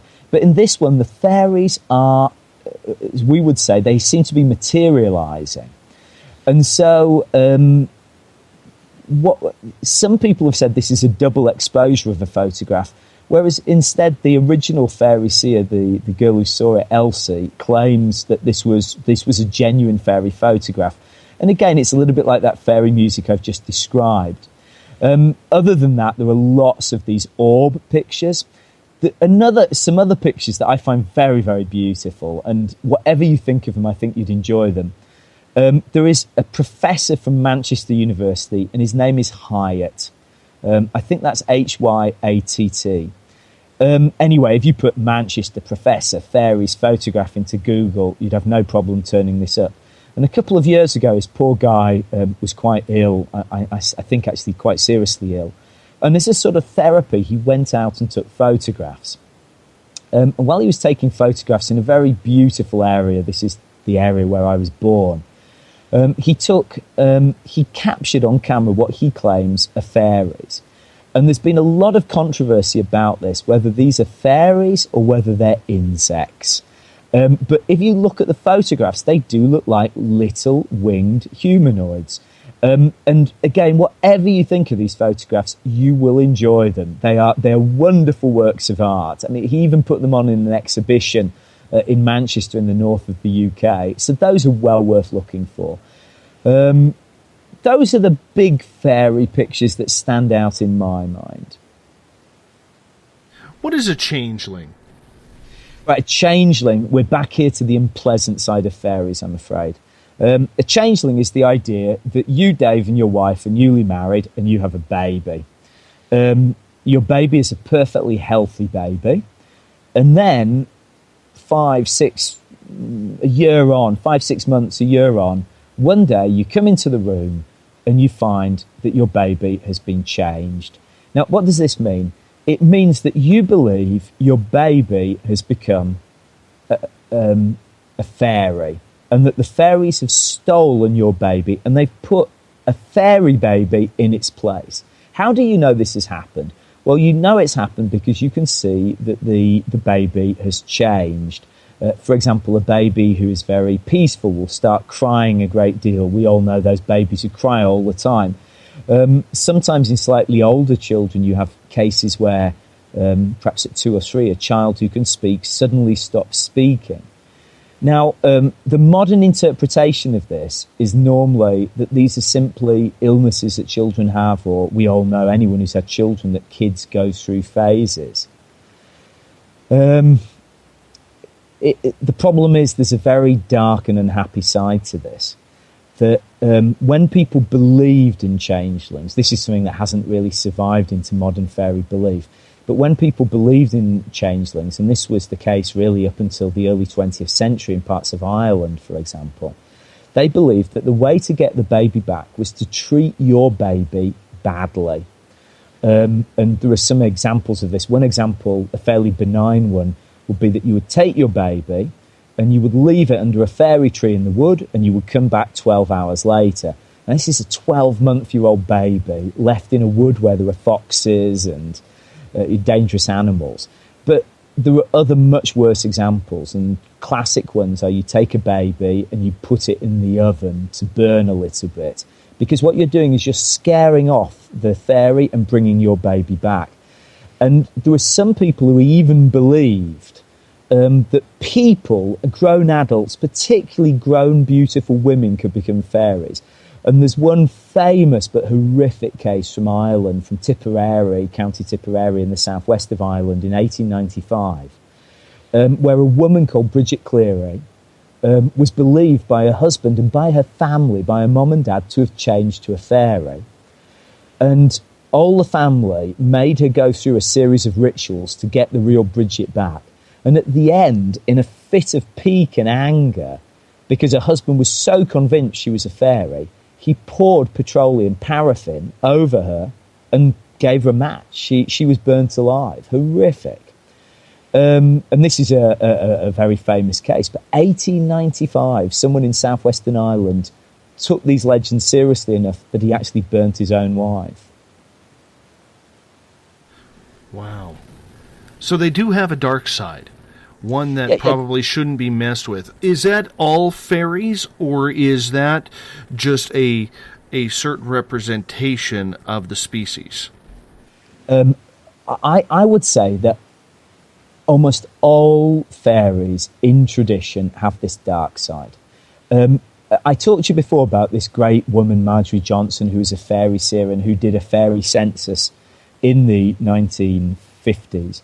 Marjorie Johnson she was a very beautiful soul. She was a very good person. I think she had a very rosy view of the world, one of these natural pacifists. Yeah? And she collected all these fairy sightings, and these have actually been brought out in a wonderful book I was lucky enough to edit a couple of years ago called Seeing Fairies. Well worth buying. Not for my introduction so much as Marjorie's wonderful, wonderful book. And it's always struck me that when you read through these descriptions, there is very, very little of the dark side of fairies. Fairies seem to be benign, they seem to be happy, they seem to be benevolent. And I always ask myself, is this because Marjorie's such a nice person, consciously or unconsciously, she just almost censored or filtered the less happy examples? Not sure what the answer to that is, but what I can tell you is we now have several hundred fairy sightings in the fairy census. Again, you can find this on Google. You just type in fairy census if any of your listeners are interested in leaving a fairy account for us. And there are many scary fairy encounters. Can I just tell you one of my favourite ones, Dave? I would love it if you did. We got about 4 minutes before we have to go to break, so you can take us right through. I'll take you through. This is a great story from Ireland. I think it's just absolutely inspired. It sounds to me very convincing. A guy has been out for the evening with his friends. He's in rural Ireland, and so he's walking home. He heads through the trees, and as he's going through the trees, he reaches his path, and he has a feeling that something is around. That kind of feeling you talked about earlier when you had your pixelated... Yes, I know it well. Yeah. And he's walking down this path, and there's a hedge. And as he's walking down the path, he starts to hear footsteps on the other side of the hedge. And this is late in the evening in rural Ireland. Any of us with a brain would be worried at this point. The adrenaline starts to rise. And he's walking along this hedge. There's footsteps on the other side, and this is always a danger sign. He changes his pace, and the footsteps change pace with him. It's worrying enough if this happens to us in a city. If you're walking on the street and someone changes their pace to go with you, you know that something's happening. Anyway, so he's walking along this path, and he's getting more and more worried. And he's particularly worried because these footsteps sound so convincing. They sound really quite large. And at a certain point, the hedge disappears. And so there's nothing between him and the footsteps. And it's very, very dark. He's walking along in the dark, and he turns his head to the left because he hadn't seen the break coming. There are no leaves, and he's looking, and suddenly he sees this large area where the stars are just blotted out. In other words, whatever's walking next to him is 6, 7, 8 foot high. And at this point, the kid understandably just loses his nerve, as certainly I would, and perhaps also yourself. And he just takes off running, gets home, and there's this lovely detail at the end that I'm sure is accurate, that he gets in and his brother turns to him and says, "You okay? You okay?" And then his brother says, "My God, I have never seen someone with their hair standing on end before. Your hair is actually standing on end." And I love this story. And it's an example of, let's say, this less kindly, more frightening side of fairies. We have about 30 seconds here. The questions are still coming in for you. So I think it'll be absolutely great to reintroduce you, Simon. Simon Young is a fairy specialist. Fairyist.com. That's FAIRYIST.com is the website. He's part of Fairie Investigation Society, living all the way in Italy. And I think a few of us are quite jealous of that because I'm pretty sure, what is it now, 8 a.m. there? So I'm sure you've cracked open a bottle of wine by now. Oh, I think I'll wait for the end, but the temptation is great. Well, feel free. Feel free. On that note, we're going to hop out for a break. When we come back, more fairy talk with Simon Young and me, Dave Scott, on Spaced Out Radio. We'll be right back.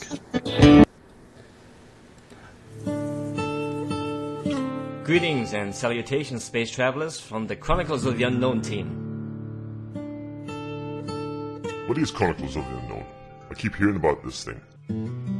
It's a new paranormal reality TV show based right here in beautiful British Columbia, Canada. Follow our team as we uncover claims of activity on the Caribou Gold Rush Trail. You can also follow us here every third Monday, where 2 members of our team will be available to answer your questions. We'll give you some equipment updates and some of our experiences on the road, right here on Spaced Out Radio. Hi there, I'm Butch Witkowski, lead investigator with the U4COP. On the final Monday of every month, you can listen to me and host Dave Scott on Spaced Out Radio's Strange Days. We're going to get to the heart of the matter when it comes to what's happening out there. People are seeing and experiencing things from ET contact to Bigfoot, and I want to hear about it. Your experiences are what we investigators need to help solve these unknown mysteries. So tune in at spacedoutradio.com to the final Monday of every month from Butch Witkowski's Strange Days. Visit purpleplates.com today. For over 40 years, the Purple Energy Plates have been delivering amazing results for their many customers. Inspired by the great genius Nikola Tesla, the harmony, healing, and energetic effects of the plates have proven over and over to be beneficial and often miraculous to thousands of customers. With their money-back guarantee and the many benefits, how can you afford not to get one? Check their site for daily specials and choose from their many energy products. You won't be sorry. Visit them today at purpleplates.com for mind, body, and spirit, and expect a miracle. This is your medium, Joanna, from Spaced Out Weekend, 2 mediums and a large. I would love it if you would come and join us with host James Tyson every other Sunday on Spaced Out Weekend. Together, we will take your calls and your questions live. Our goal is to provide you with a positive outlook on deep questions that you may have. Questions regarding love, relationships, money, or whatever else is on your mind. Come and check us out at spacedoutradio.com. Have you checked out the SOR Spacewire at spacedoutradio.com yet? Every day we post the latest stories regarding the weird, strange, and completely unbelievable. From cryptid and UFO sightings to the conspiracy world, we tackle it all. Hi there, I'm Eric Markham, Spaced Out Radio's news director for the SOR Spacewire. And if you have a story, I want to hear it. Email me at news@spacedoutradio.com. Patrolling the Pacific Northwest, we are always on the lookout for the strange and unassuming stories that real people are experiencing. Hi, I'm Vincent Zunza from Pacific North Weird. Me and Alexandra Sullivan have teamed to bring to you those odd stories that never seem to make it into the mainstream. Stories so weird that will leave you scratching your head wondering, is this real? It's as real as it gets with Pacific North Weird. You can watch our videos right here at spacedoutradio.com. Become more intimate and interactive with Spaced Out Radio. Join our Space Travelers Club with your new membership. For $5 a month, we'll provide you with special access to the website, monthly prize draws from books to psychic readings, along with monthly newsletter, private interviews, and more. Sign up today to be part of Spaced Out Radio's experience. Every month on Spaced Out Radio, we look into the deep and dark reports of cryptids roaming around the world with me, Rob Morphy from Cryptopia.us. I would love it if you would join me and host Dave Scott as we delve into the most arcane stories and reports regarding creatures of the unknown. My job is to hunt down the details and bring the evidence forward to you. These aren't your regular Bigfoot stories I'm talking about either. You can find out more about crypto history at spacedoutradio.com. Looking for a place to advertise at a very reasonable cost? Look no further than Spaced Out Radio.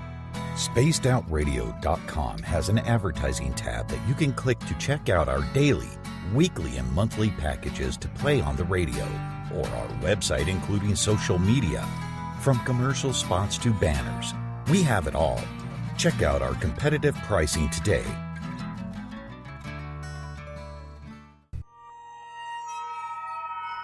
You hear footsteps in the empty room above you. A rocking chair begins rocking by itself. Don't be afraid of the things that go bump in the night. Reach for Spirit Storybox, the iPhone app the Huffington Post UK called the only ghost hunting app you will ever need. Spirit Storybox. The spirits are telling their stories. Are you listening? Strange creatures lurking in the night, the sounds of wood knocking in the forest, odd happenings right out of a fictional world. These are the reports I love. Hi there, this is author Ronald Murphy, and I would love it if you join me and Spaced Out Radio host Dave Scott the second Wednesday of every month on our journey into the unknown land of cryptozoology at spacedoutradio.com.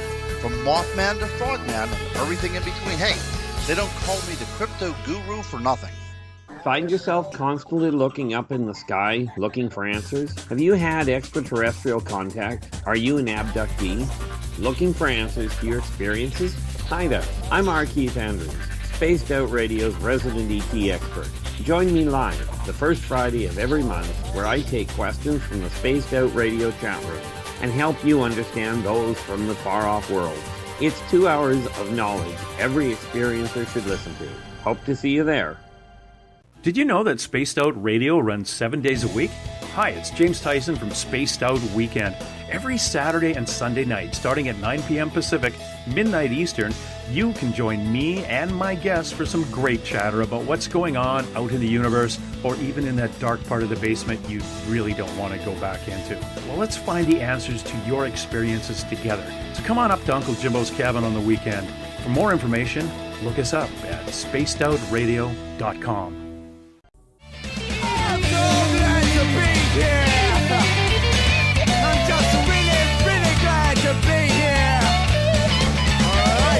Would you like to connect with us on Spaced Out Radio? Head to spacedoutradio.com to check out the latest shows, guests, and sponsors. And don't forget to sign up for the Space Travelers Club.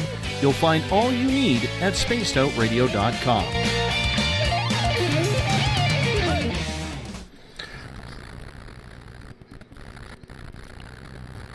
Welcome back to Spaced Out Radio tonight. Final hour of this week as I head off into the wilderness to find my Zen and my Chi. I leave the keys under the carpet if you want to stop by and join Uncle Jimbo James Tyson and Elizabeth Anglin for Spaced Out Weekend.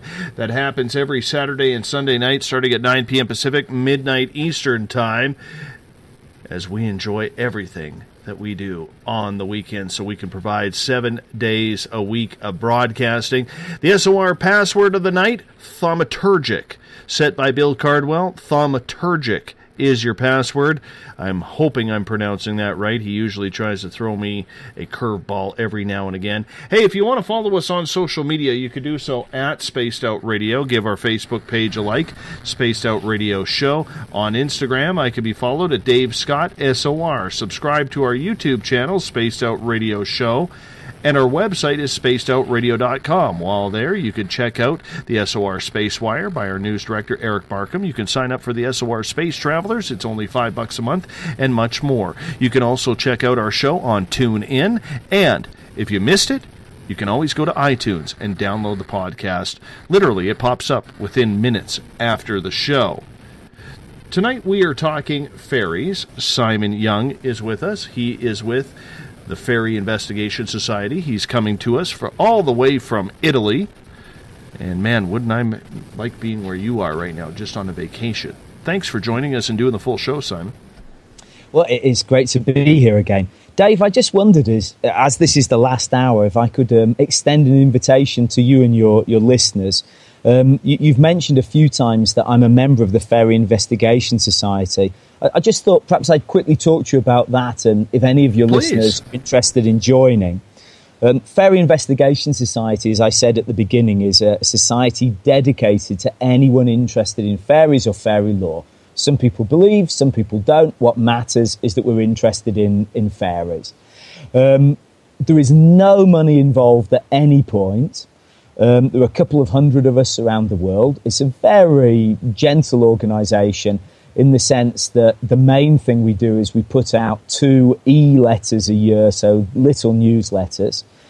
And if anyone out there is interested in getting on our lists, as I say, there's no money involved, membership is anonymous.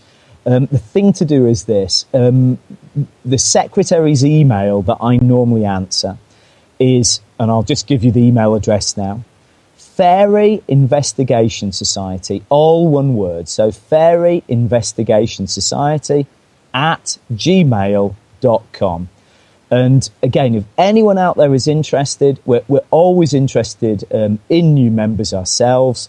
And membership can be quite active. We have some members who write articles, send photographs, but we have others who do absolutely nothing. In other words, it can be high maintenance or low maintenance.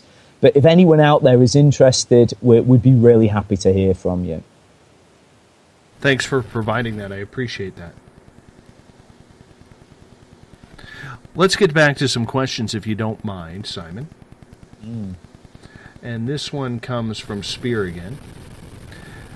How do you see the distinction between the Seelie and unseelie courts, and do you feel all fairies are part of either court? Right, well, this is a reference. The Seelie and unseelie court comes from Scotland originally. And the idea is that there are the, let's say, human-like fairies who have their good side, their bad side, perhaps a little bit like us, the mirror image of our world in some ways. So we have a village, and there, under the nearby hill, there is a fairy village. The unseelie court, on the other hand, are the devils. They're the evil fairies, the diabolical fairies, the nasty fairies. Whether all fairies break down into these two divisions, I'm not so sure. But again, something we've talked about a lot in the last couple of hours is that fairies certainly have a dark side. Now, sometimes, and this is the best case scenario, it's a mischievous side. And this is something quite endearing, really, about fairies. But fairies are tricksters, they're jokesters, they have fun at our expense, but very often don't hurt us. But the darker traditions are of fairies that kill people, that in some cases eat people, and these would be more the fairies that we connect with the unseelie court, say. And certainly tradition teaches us, whatever you believe about fairies, tradition teaches us that some fairies should be avoided. For example, the area I grew up in the north of England, there's a fairy called Jenny Greenteeth. What does Jenny Greenteeth do? Well, she lives in a pond, and if you go close to the edge of the pond when you're a child, she will bring out, she has these very long 5 or 6 feet arms. Her arms will sliver out, she will grab your legs, drag you into the pond and devour you. Clearly, this is not someone you would want babysitting your kids. So there are these bad fairies. Question from Olive in the Revolution Radio chat room. How big are fairies? Are they a quarter pound, 2 pounds? Sounds more like a hamburger. But on the flip side, I recall seeing the video of the one my daughter caught. This thing was no bigger than a fly. Yeah. And, well, she didn't catch it. She caught it on video. I do want to claim that. So is that their average size, or do they grow bigger? Explain that to us. Right, I think one of these rules with fairies, if you wanted to get a few rules to understand fairy kind, I think one rule is there are no averages, in that fairies are every size they want to be.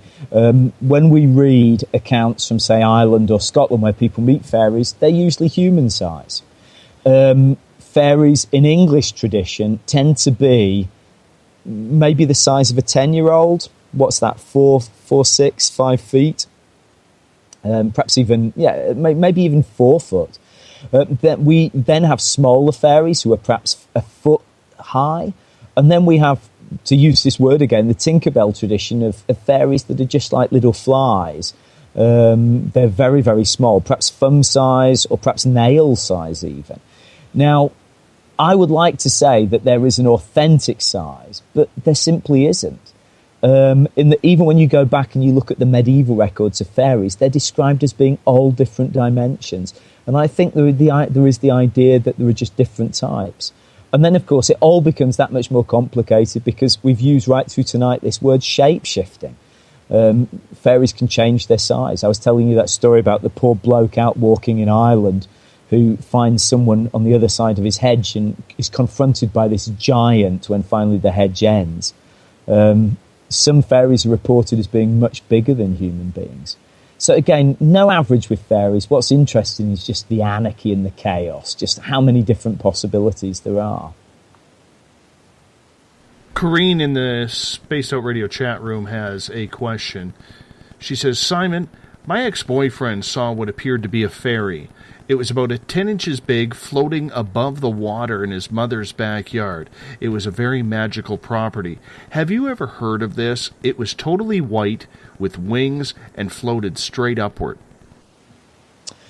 Right, well, Corrine, the first thing I would say is, I don't know if you're on good terms or not with your ex-boyfriend, but again, I've talked tonight about the fairy census. If you are, please drop him a line or an email and ask him to fill in the fairy census so we can collect these records.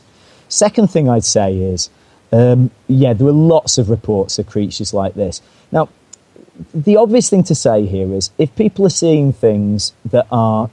Dave, sorry, how big was this fairy? Did we say 6 inches? About 10 inches long. It's 10 inches long.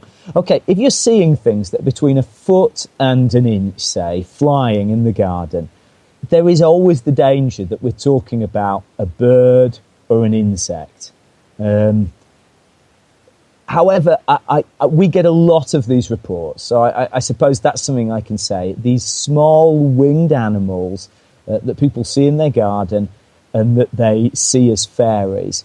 And so it fits a pattern. I mean, it would certainly be interesting for the fairy census. So thanks, and particularly if you can ask him to fill out the fairy census. Steve is wondering if they could be from Hollow Earth. Yeah, again, there's this idea. One of the names for the fairies is the people of the Hollow Hills. The people of the Hollow Hills. I love this name. The idea being that they live in these underground territories. Now, whether or not they belong to this greater tradition of things living below ground, I'm not sure. But we all know that in the same way that every bit of the world, from Alaska down to Tasmania and Australia, has fairies, every bit of the world has this tradition of an underground realm. And fairies seem to fit, again, very comfortably into that. And let's get to another question here. This coming out of the Revolution Radio chat room from Olive.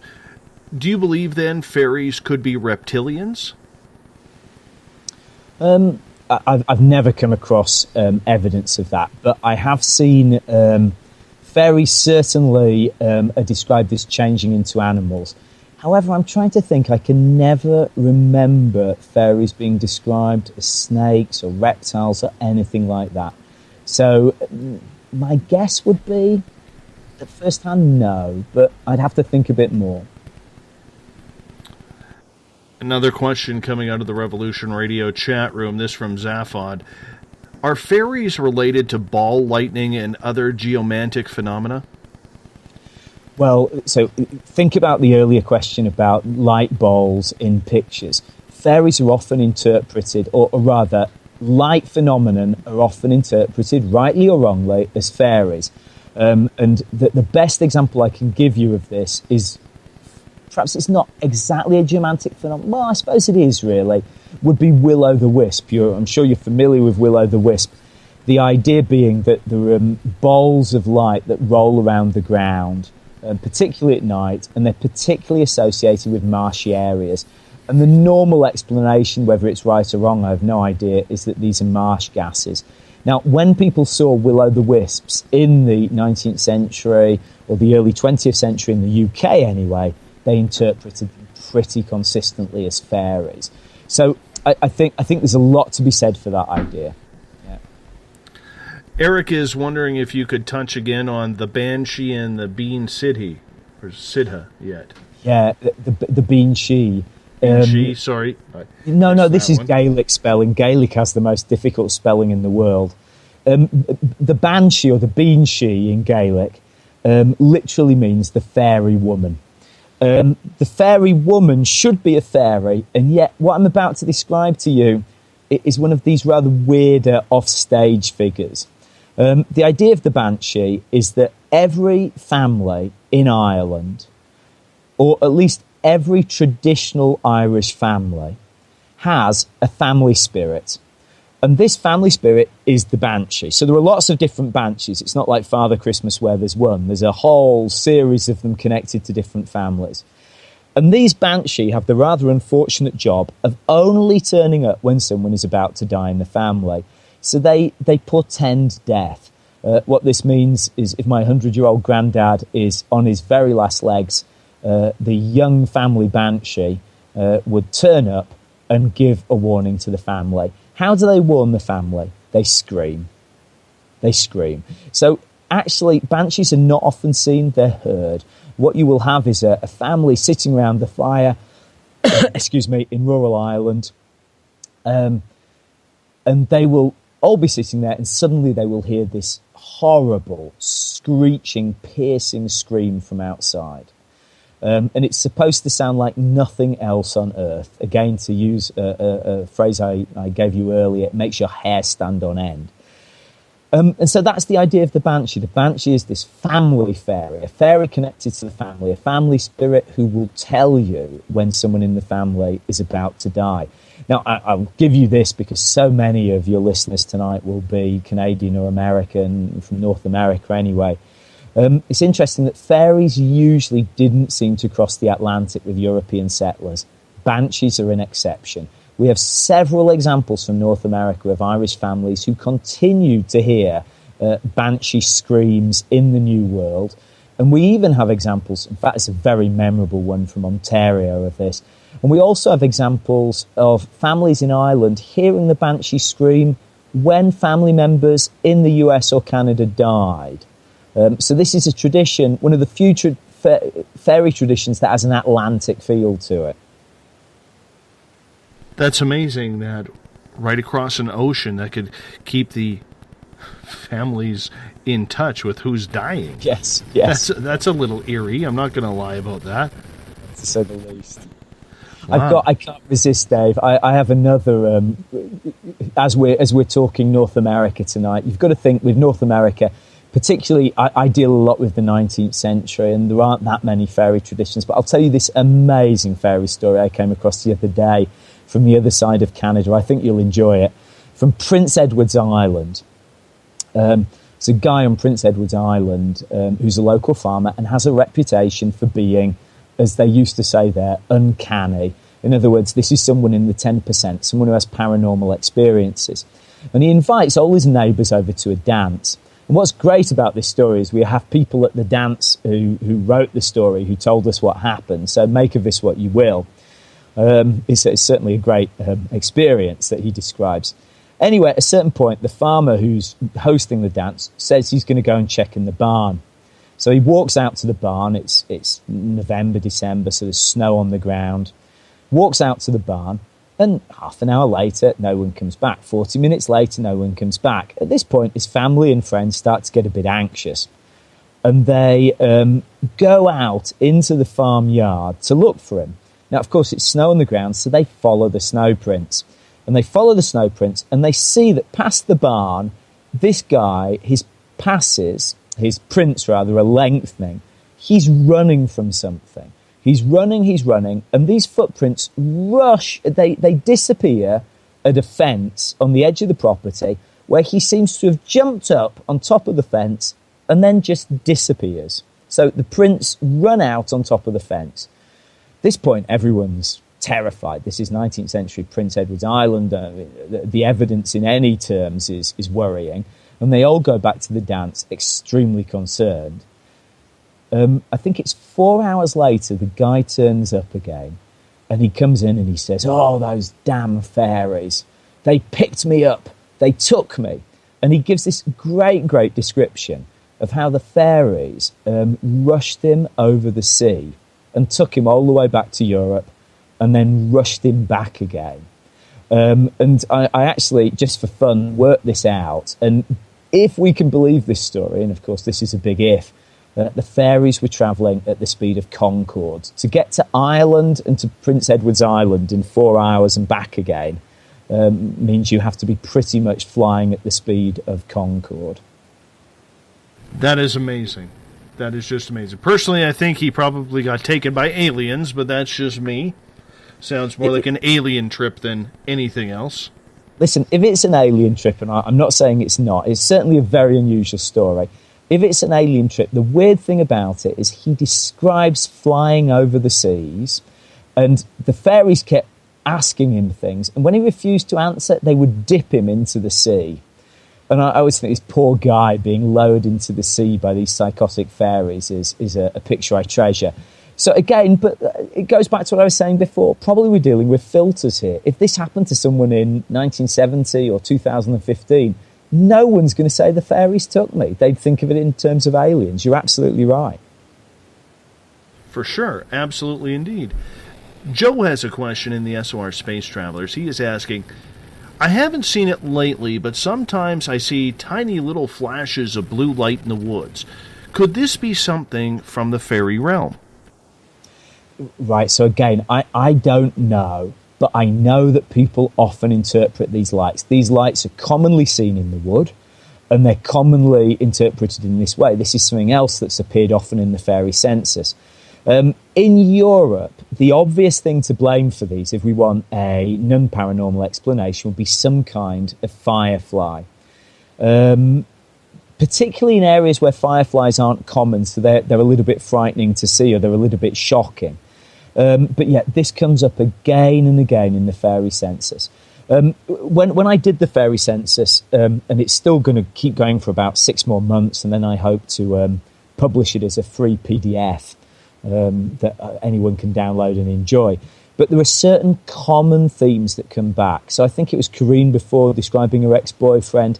That thing of seeing a winged creature in the garden, very, very common. Another common one is particularly nighttime walks in the wood or in the wilds where flashes of light are seen. Got a beautiful one of those from New England, for example. It's very, very striking. Another very, very common one, and this is something that some of your readers may have had experiences with, are people, people seeing fairies in bed, particularly, but not exclusively children. I think those are probably the top three groups. Very interesting, because I know Joe has a lot of interesting things that seem to happen on his property, so it doesn't make sense. Usually he gets a lot of owls, and of course owls are represented by the Greys, if you follow your alien investigation.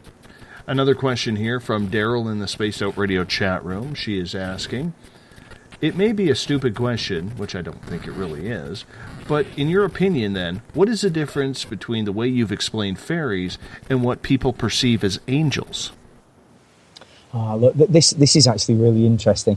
And this is something that in the last year I've started to think about a lot more. I was saying to you before that I personally consider most paranormal experiences to be really the same thing. And the only thing that changes is how we interpret them, not the reality. This would be my take on it, for good or for bad. As far as angels go, I think I've always kind of missed angels out. And yet it's a silly thing to do, because angels really so clearly belong to this same world. And I think that with angels, people who believe that angels exist in their life often have these close, familiar relationships with angels. Angels will become almost like friends. And this is exactly the same thing that happens to some people with fairies in their lives. So I think the parallels are there. The other very important thing with angels is that right through history, angels have been portrayed as having wings. Fairies, as I mentioned earlier, haven't. If you go back to the 19th century and someone sees a fairy, no one would ever say they saw a fairy with wings. It just doesn't happen. And yet, where do fairies' wings come from? Well, the answer is almost certainly angels. That angels were portrayed in art with wings, and slowly fairies were given wings too.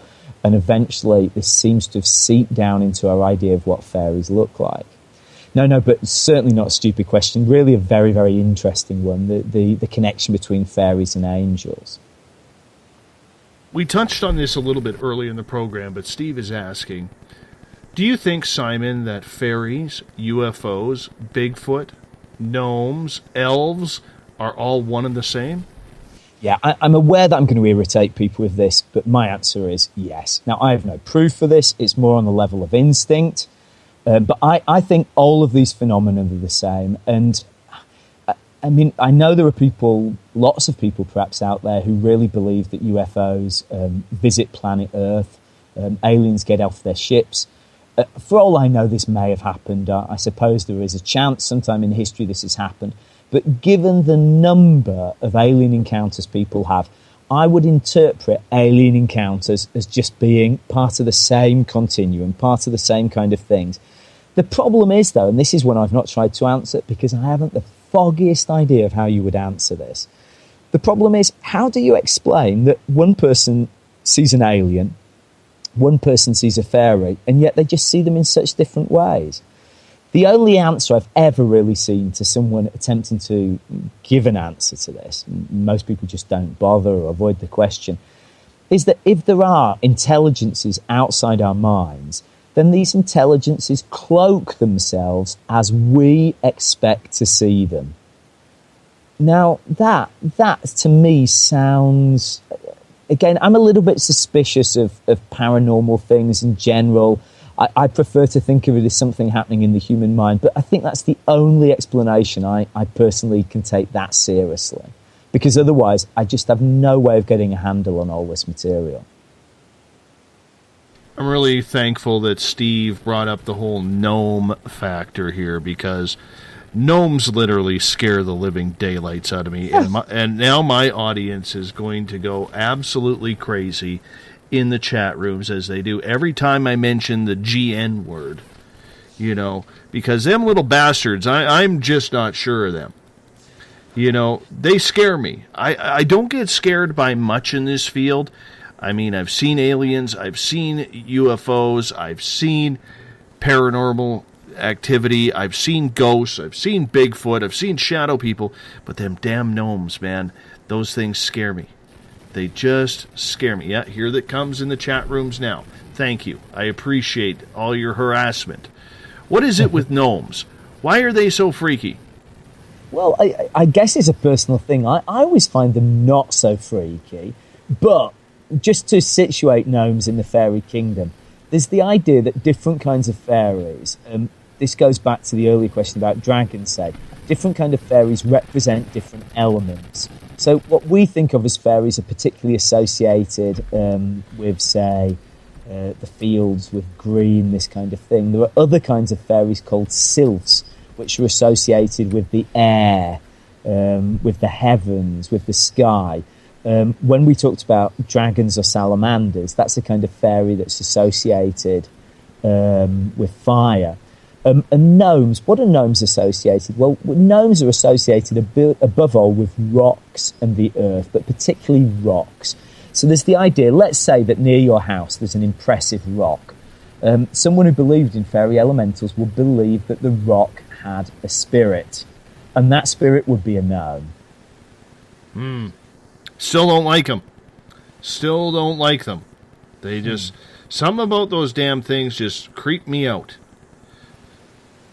I don't know what it is, Simon, but they just freak me out. Well, I can tell you. When my ex, and my audience has heard this, and you're a first-timer, and I know there's always people listening in for the first time, so I don't mind mentioning it. When my ex-wife and I split up, I went and rented a basement suite nearby so I could be nearby my daughter. And I had, in this basement suite, how would you put it? There was a garden. My entrance was in the back of the house, and near the back of the house was a garden. And every now and again, my daughter, whom I've always believed when it comes to the paranormal or supernatural, because she has literally seen things since she was tiny that I cannot explain, she would sometimes crawl into bed with me or wake up because she would see or hear gnomes knocking at her window. Oh. And what would happen here is she would go to bed, and while she's sleeping, she would hear the knock, knock, knock on the window, and she would sometimes wake up, and a couple times when she actually went to the window to see what it was, all she could see was the shadow of this little gnome running away. And ever since then, these garden gnomes that people put up, they freak me the hell out. They absolutely freak me out. Well, listen, Dave, I don't want to send you over the edge mentally or anything, but one of the most impressive fairy accounts I've come across in the last years seems to be about some gnome-like creatures. Could I tell you this, or are you going to... no, you go right ahead. My audience is going to harass me about this for the next week, so might as well go for it. Well, this is a story that I find... It's one of these modern, disturbing fairy stories. It comes from Australia, of all places, and I'll just give you a reference in case anyone wants to follow this up afterwards. I first came across this story on a site it's a website called Malcolm's Musing, and if you look there for fairies, gnomes, and strangely enough, wardrobe, and it describes a woman, and this is all a first-hand account by this woman, and it was clearly just something that was too big for her to digest. It's something that even 6-7 years after, she's still trying to understand. She can't get her head around. She'd been away on a work trip with her boyfriend. Her boyfriend, if I remember rightly, worked with her. They got back to the airport. They were absolutely exhausted. And so the boyfriend dropped her off at the house, and she walks into her house, and she walks through, lay down on the bed, and at this point, she passed out, fell asleep. And a few minutes later, but as often with these experiences, time starts to elongate, to stretch. Things are a bit ambivalent, strange, difficult to calculate. She woke up to feel something pulling at her feet. And she looks down and she sees there's a whole tribe of gnomes pulling at her feet and at her legs. And there's one leader who's standing off to the side giving instructions. And the gnomes have opened the doors of the wardrobe, and they're trying to pull her into the wardrobe. And the terrifying thing about this experience, and this is something I'm sure you, Dave, may have experienced sometime, I hope not with gnomes, but in another context, and certainly many of your readers will, she was experiencing sleep paralysis. Classic signs of that are you feel a weight on your chest, that kind of thing. But you can't move, you can't speak, you can't even call out for help. And so she was slowly being dragged towards this wardrobe open door. And it always seems to me like a scene out of a horror film or something. And at one point, something happened by which she managed just to get out a little shout. And at that point, the gnomes fairly quickly vanished. And she was in such shock that she rang up her boyfriend and she said something along the lines of, "I need your help." He was exhausted. He drove over and picked her up. And he just couldn't take her seriously because, let's face it, very few people would do. And so this poor girl had this awful experience. And my favourite bit of the story is actually, this is the killer at the end. And remember, this is all a first-person narrative. It's written by the woman herself. That she said that when she moved house, one of her daughters said that she didn't like the wardrobe.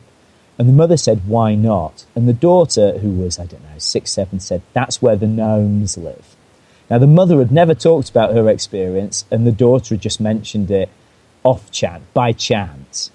But it's a freaky, rather scary story, one that I hope won't give you nightmares. I have goosebumps all over my body right now, just hearing that. I think the great thing about this story is actually the open door of the wardrobe. The idea that this poor woman is going to be dragged into the wardrobe and into some underground realm. It's something very disturbing. I agree. I mean, that's not even cool. I mean, to make fun of it a little bit, and I don't mean to, but that's almost like right out of that South Park episode. I don't know if you get South Park over there. You know, it's an American cartoon where they actually did a story on gnomes and how they were always after people's underpants, right? And listen, I've not seen this, but I can imagine. It's hilarious. And, and then there, of course, is the pile of left socks that seem to disappear out of everyone's wardrobe. But that just is freaky. I don't know. That wouldn't sit well with me. I'm not going to lie. That would not sit well with me. I would love to speak to this woman about her experience. And again, I love the story, but actually what I find most impressive is this. This woman had this experience, let's say 6, 7 years ago. She wrote out her account. She got it published online because she wanted to share it with others. And you get this sometimes with people who've had abduction experiences. They just really feel the need to understand what's happened to them. They don't want to just pretend it hasn't. And in a sense, we go back here to fairies and raised eyebrows. Let's imagine that you have an abduction experience, Dave, and you sometimes speak to people about how you've had this abduction experience. I have. Okay, so you have. But my guess is you will get raised eyebrows. But let's face it, on the level of being believed, you are far more likely to be believed about an abduction experience than about gnomes dragging you into your wardrobe. Do you see what I mean? Oh, I see exactly what you mean. I mean, the first question even that I have got when I have said to people in my close circle that this has happened to me is, okay, when did you start doing drugs? How much have you been drinking? It's the typical answers that you get from people in these phenomena because everybody has to try and deflect what you're going through. I mean, I can see realistically where psychosis would have probably come in on this lady, where she was probably wondering if she was sane or if she was absolutely crazy. I feel sorry for her that this happened to her. Well, no, it was clearly, I think, I don't know how you see your abduction experience, but for her, if she could tick a box that said the experience had never happened, she would tick it. It was something very unpleasant in her life. And in fact, something I probably didn't manage to get across. But when I read it, I was almost reminded there was something borderline sexual about it. It was almost like a rape or sexual abuse. It was because there was the complete surrender of her body, really. And of course, this is something that often comes up in abduction accounts too. And And like you say, I mean, what would have happened if this poor woman had been unwise enough to go to a psychiatrist? Can you imagine? She probably would have been medicated. True enough. Very true enough. And especially the way they want to throw narcotics around for a lot of people. I mean, she might have even been put in an asylum or something like that. Yeah, I mean, there's I don't know if you have ever heard of this, but there's an organisation in the UK called Hearing Voices. This is an organisation I have a lot of sympathy for. It's actually about people who have what psychologists would call audio illusions, where they can hear people speaking sometimes, or they hear voices in their head. And these people are absolutely great in that they have decided that the last thing they need is medical assistance. And so they've banded together and created this group where they give each other support and talk about their experiences. But their concern, and it's a very, very reasonable concern, is that had they gone to a psychiatrist, I think the danger of them being institutionalised is probably borderline. But I agree it's there. But the danger of them being given a prescription with very heavy medications is, I'm afraid, extremely high. And it's true that people exist on planet Earth who are schizophrenic and dangerous to themselves and dangerous to others. And unfortunately, until we can find a better way to do this, probably medication is the only way forward in those cases. But so often with modern medicine, there's the blanket approach. There's playing with numbers, that you have 1,000 people in this category, let's throw this at them, and it will work for 97, and the rest just live with the consequences. And you know, this is a real danger. I was talking to you before about this wonderful woman, Marjorie Johnson, who saw fairies in Britain from, the 1930s to the 1990s. I mean, she saw fairies every day. She was someone who had her experiences being widely shared, could have been institutionalised, say if her family had been hostile. And yet she was a wonderful person. She was a good person. She was a credit to the society in which she lived. She made the world a better place. I'm afraid sometimes we lose track of this. And yet, there's so many who just want to shove that medication down our throats so quickly. It's just amazing. I'm afraid so. Let's get back to a few more audience questions, if you don't mind, please, Simon. Zaphod is asking in the Revolution Radio chat room, are the fairies related in any way with crystalline consciousness or natural radioactive elements? Well, look, crystalline consciousness, I wouldn't know. But as far as certain qualities of certain areas, there has been some research, rather borderline research, but all the best research begins as borderline, of course, looking at energy in certain places where fairies have been seen. And of course, it's very like the kind of work that's done with houses that are haunted or hotel rooms that are haunted, where people go along and try and get magnetic readings or various kind of electronic readings. And it does seem that some of these areas have a particular quality. And there's one that I've become more and more familiar with, and I don't know if this is something that your listeners have come across or you yourself have experienced, but some people having a paranormal experience claim that they feel pressure on their chest, that they feel almost as if something's pressing down on their chest. Now, that is very, very normal when people have experiences in bed. It's called the hag sometimes, that people just feel paralysed in bed. But I've recently come across a lot of references where people going into a haunted area or a fairy area just feel that it's almost as if something's pressing against their chest. Some people describe it as a negative or a weird energy. It's interesting they use the word energy. And so I think a lot of these paranormal experiences, again, for me, it's not just fairies, actually come down to this. And we'll get another question from Zaphod here. Are fairies related to the experiences of the Russian Iradia couple that consume radioactive elements and say these elements are collective sentient beings? Oh, well, okay, I don't know the couple to start with. But I guess what I could say is that there is certainly the idea, particularly among modern fairy seers. I've talked about Marjorie Johnson a lot today, for example. She believed this passionately, that everything has its own fairy. The fairy is just the spirit of the thing.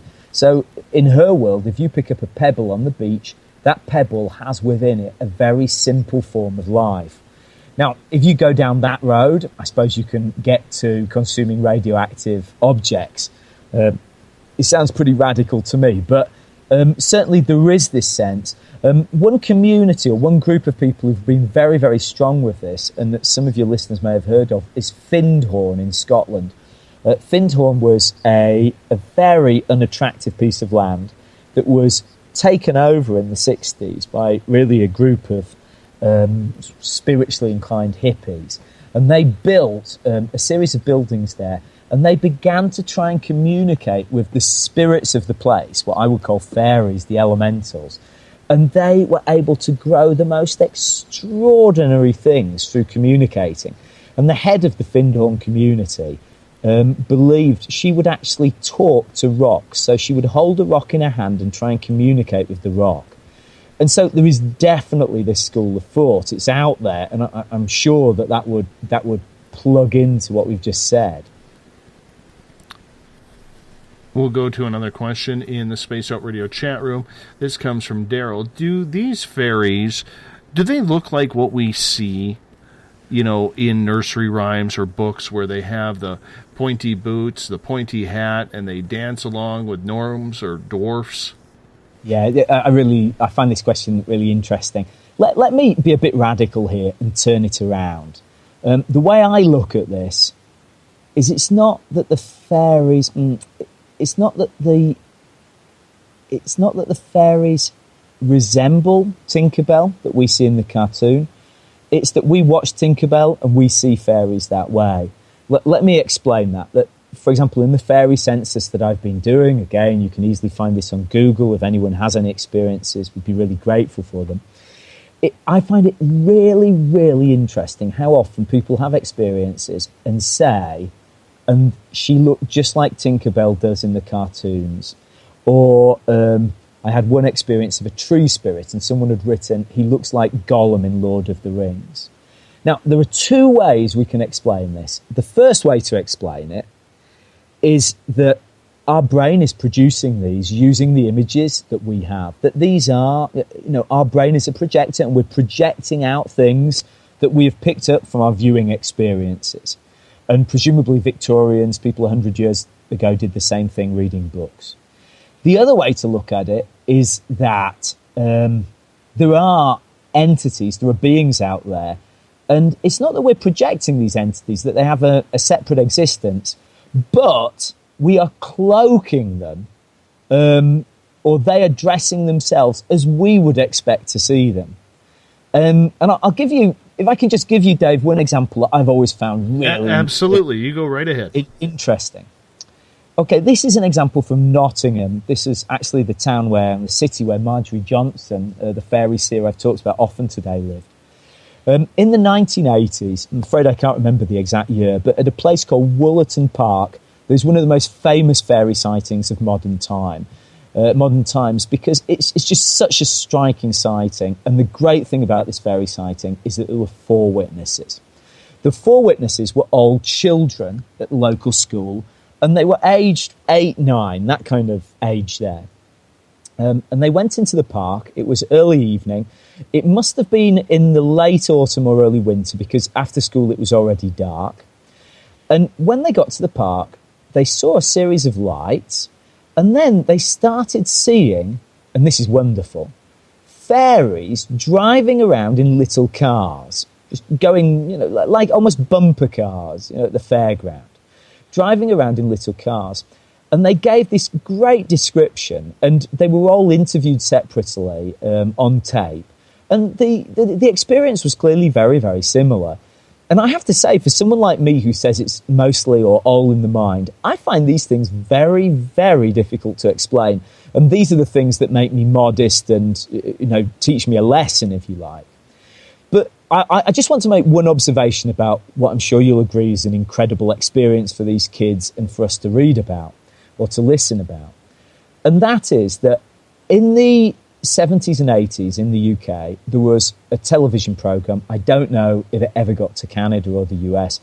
For your sakes, I rather hope not. But it was called Noddy and Big Ears. And it was about this pair of elves who used to drive around in a little car. And one of the kids even described one of the drivers as looking like Noddy. It really looks... I am absolutely positive that these kids saw what they saw. I believe in their sincerity because they were interviewed separately. Their experiences were coherent.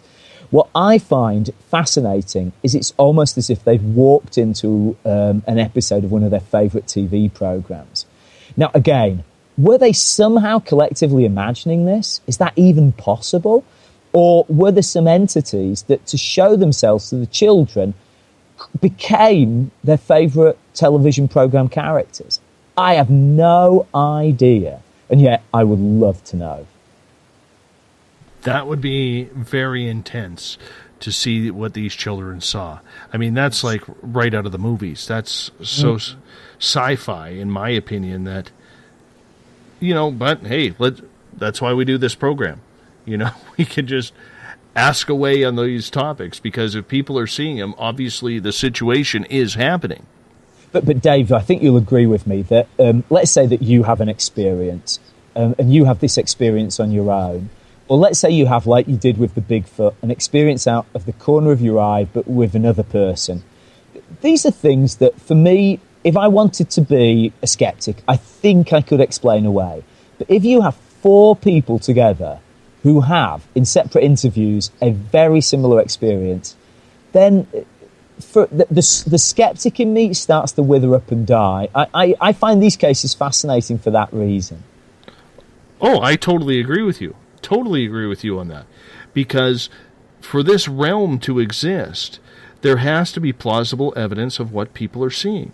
And if they are actually truly seeing what they are seeing, it really opens up the eyes and the imagination of the experience that people are having.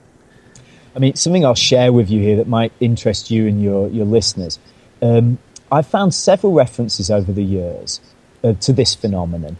That there are 2 people walking along and person A sees a fairy. Person A says, "My goodness, have you seen this fairy?" Person B says, "No, where, what?" "I can't see anything." And at this point, person A touches person B, and person B can then see the fairy. And there are examples of that from other areas of the paranormal too, where touch seems to transfer the ability to see the vision, or perhaps the vision itself, I don't know. The problem is that we just don't really have rigorous studies on this, partly because no one would want to fund it, but partly for the very good reason that these circumstances are so difficult to reproduce. Do you find that frustrating, that the mainstream will not take this seriously, will not fund it? Or do you think there's something conspiratorial and hidden behind the agenda that they will not put any money towards it? No, I give a third answer to that. I think it's an absolute blessing. I think the mainstream is characterised by mediocrity generally, and that people studying these things should consider the lack of funding and so forth actually as freedom. And if anyone manages ever to drag any of this material into the mainstream, then bully for them, and funding should follow. I think, Dave, as someone who works in academia, there are a lot of people out there who want to spend our tax dollars on things that aren't that great. And I think it's good in a way. And for me, for example, experiments on the paranormal would be a relatively useful way of spending tax money, but I'm thinking of things that are far, far worse. And so for me, I'm pretty satisfied that this stuff is off on the edge. And like I say, I think we should look at it, those people who are interested in these subjects, as an opportunity for freedom of action and freedom of thinking. It allows us to say and do things that we wouldn't be able to do if we were under the thumb of the taxman or the university administrator and the like. Got time for a couple more questions here. This from Zaphod in the Revolution Radio chat room.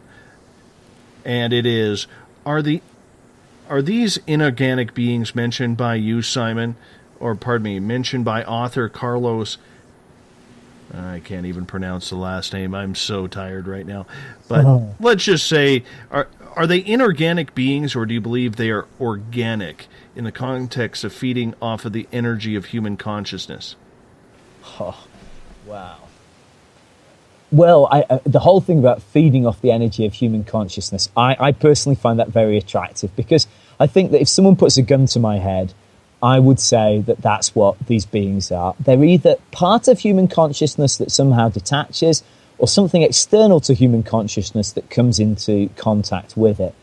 Whether that makes them inorganic or organic, I'm not really sure, and my suspicion would be that we're talking about something here that is so alien that they would just be on the other side of that were they to exist. In other words, they're neither, they're something else. We got time for 2 more questions here. This one from Claudia. I have Christmas lights up all year, or she's saying she has Christmas lights up all year inside her house. When she thinks of fairies, she thinks of sparkling lights, or like the sparkling water. Are fairies surrounded by twinkling lights?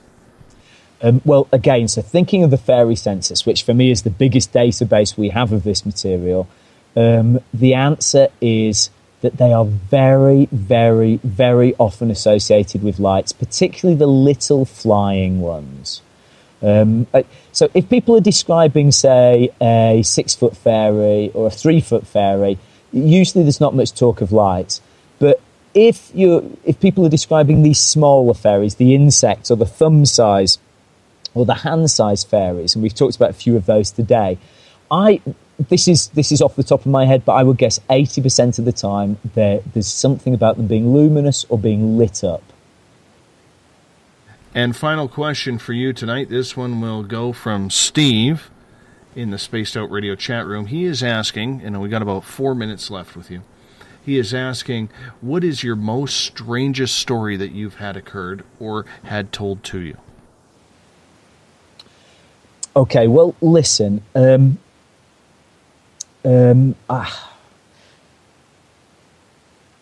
think there's one story that perhaps has a particular special meaning for me. For many years, I'll just give you the background on this. For many years, I've studied these strange, rolling, shape-changing fairies. And in the fairy census, there was one young couple, an American guy, an Irish girl, boyfriend, girlfriend, on the edge of Dublin, who obviously know nothing about fairies or folklore, but who wrote to me with their experience. And the reason I found it so strange, and I hope you guys will enjoy this too, is that it was an identikit fit to what I've been studying all these years. They were out on the hills above Dublin at night. I used to live in Dublin. The hills around Dublin are quite eerie at night. Now, you can imagine all the city lights below. And at a certain point, the girlfriend pointed up the hill, a couple of 100 yards, where there was a great white ball rolling along the ground. And the boyfriend said, "Oh, look, it's the wind. The wind has got a plastic bag." And this bag just kept rolling and rolling and rolling. And then suddenly he realised, and it was the guy who wrote me the account, that the bag was rolling against the wind. In other words, it wasn't a bag. It was just something rolling along the ground against what was quite a strong wind, going in exactly the opposite direction. And I have so many references to these things from the 17th, 18th, 19th centuries. And to get one from the 21st century, from someone who had no knowledge of these things, who just spontaneously saw this thing and thought of it as something strange and fairy-like, was really, really exciting for me. Fantastic. Thank you for sharing that. I think it's pretty excellent, Simon, that you took the time to take us through the fairy realm tonight. Muchly appreciate you joining us tonight. Once again, if you could let everyone know how they can find out more information about Fairie Investigation Society, your own research, and so much more. Well, great. I'll give you a couple of plugs then, if I can. The first one is just to say, if anyone listening has had a fairy experience, or friends, or in Kareen's case, an ex-boyfriend, who've had a fairy experience, I would be really grateful if you could fill in the fairy census. To find the fairy census, the easiest thing to do is just type fairy census in, to Google, and it will take you to a page on the fairies. And the fairy census, it takes probably 20 minutes to fill out. And what we're really interested in there is not just about what fairies are, but what kind of people see fairies. But for us, this is the fascinating question. This is a second question, but it's equally interesting.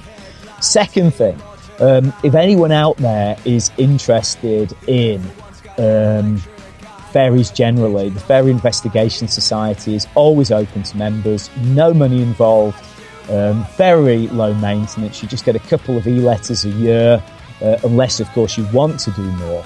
And all you need to do there is write to Fairie Investigation Society, all one word, so Fairie Investigation Society, one word, at gmail.com. And if you write to that, we'll put you down in the membership list, and then we'll send you the previous newsletters, and in January we'll get you the brand new one. And then I suppose the final thing is, if anyone's interested in my research, there is this site for academics on the internet called academia.edu. So it's ACEDEMIA, academia.edu, edu. And if you look for Simon Young and Fairies on Google, it will probably take you there anyway. And just thinking of the paranormal, there's a book I published a couple of years ago where I wrote the introduction, Seeing Fairies, and that introduction is up for free on that site. And I think if you're interested in the whole question of whether fairies exist, it's a nice place. I've had lots of positive feedback about that introduction. I think it gives you a good idea of some of the stakes involved and some of the data out there. Excellent. Simon Young, thank you so much for being on Spaced Out Radio tonight. I'm going to get you to hold on because I'm going to wrap this thing up here. Have a good weekend, everybody. Appreciate you taking the time, supporting this show. I'll be back on Monday night with some paranormal talk. Space Out Radio, Space Out Weekend coming up the next 2 nights with James Tyson, Elizabeth Anglin. See you then. Bye-bye.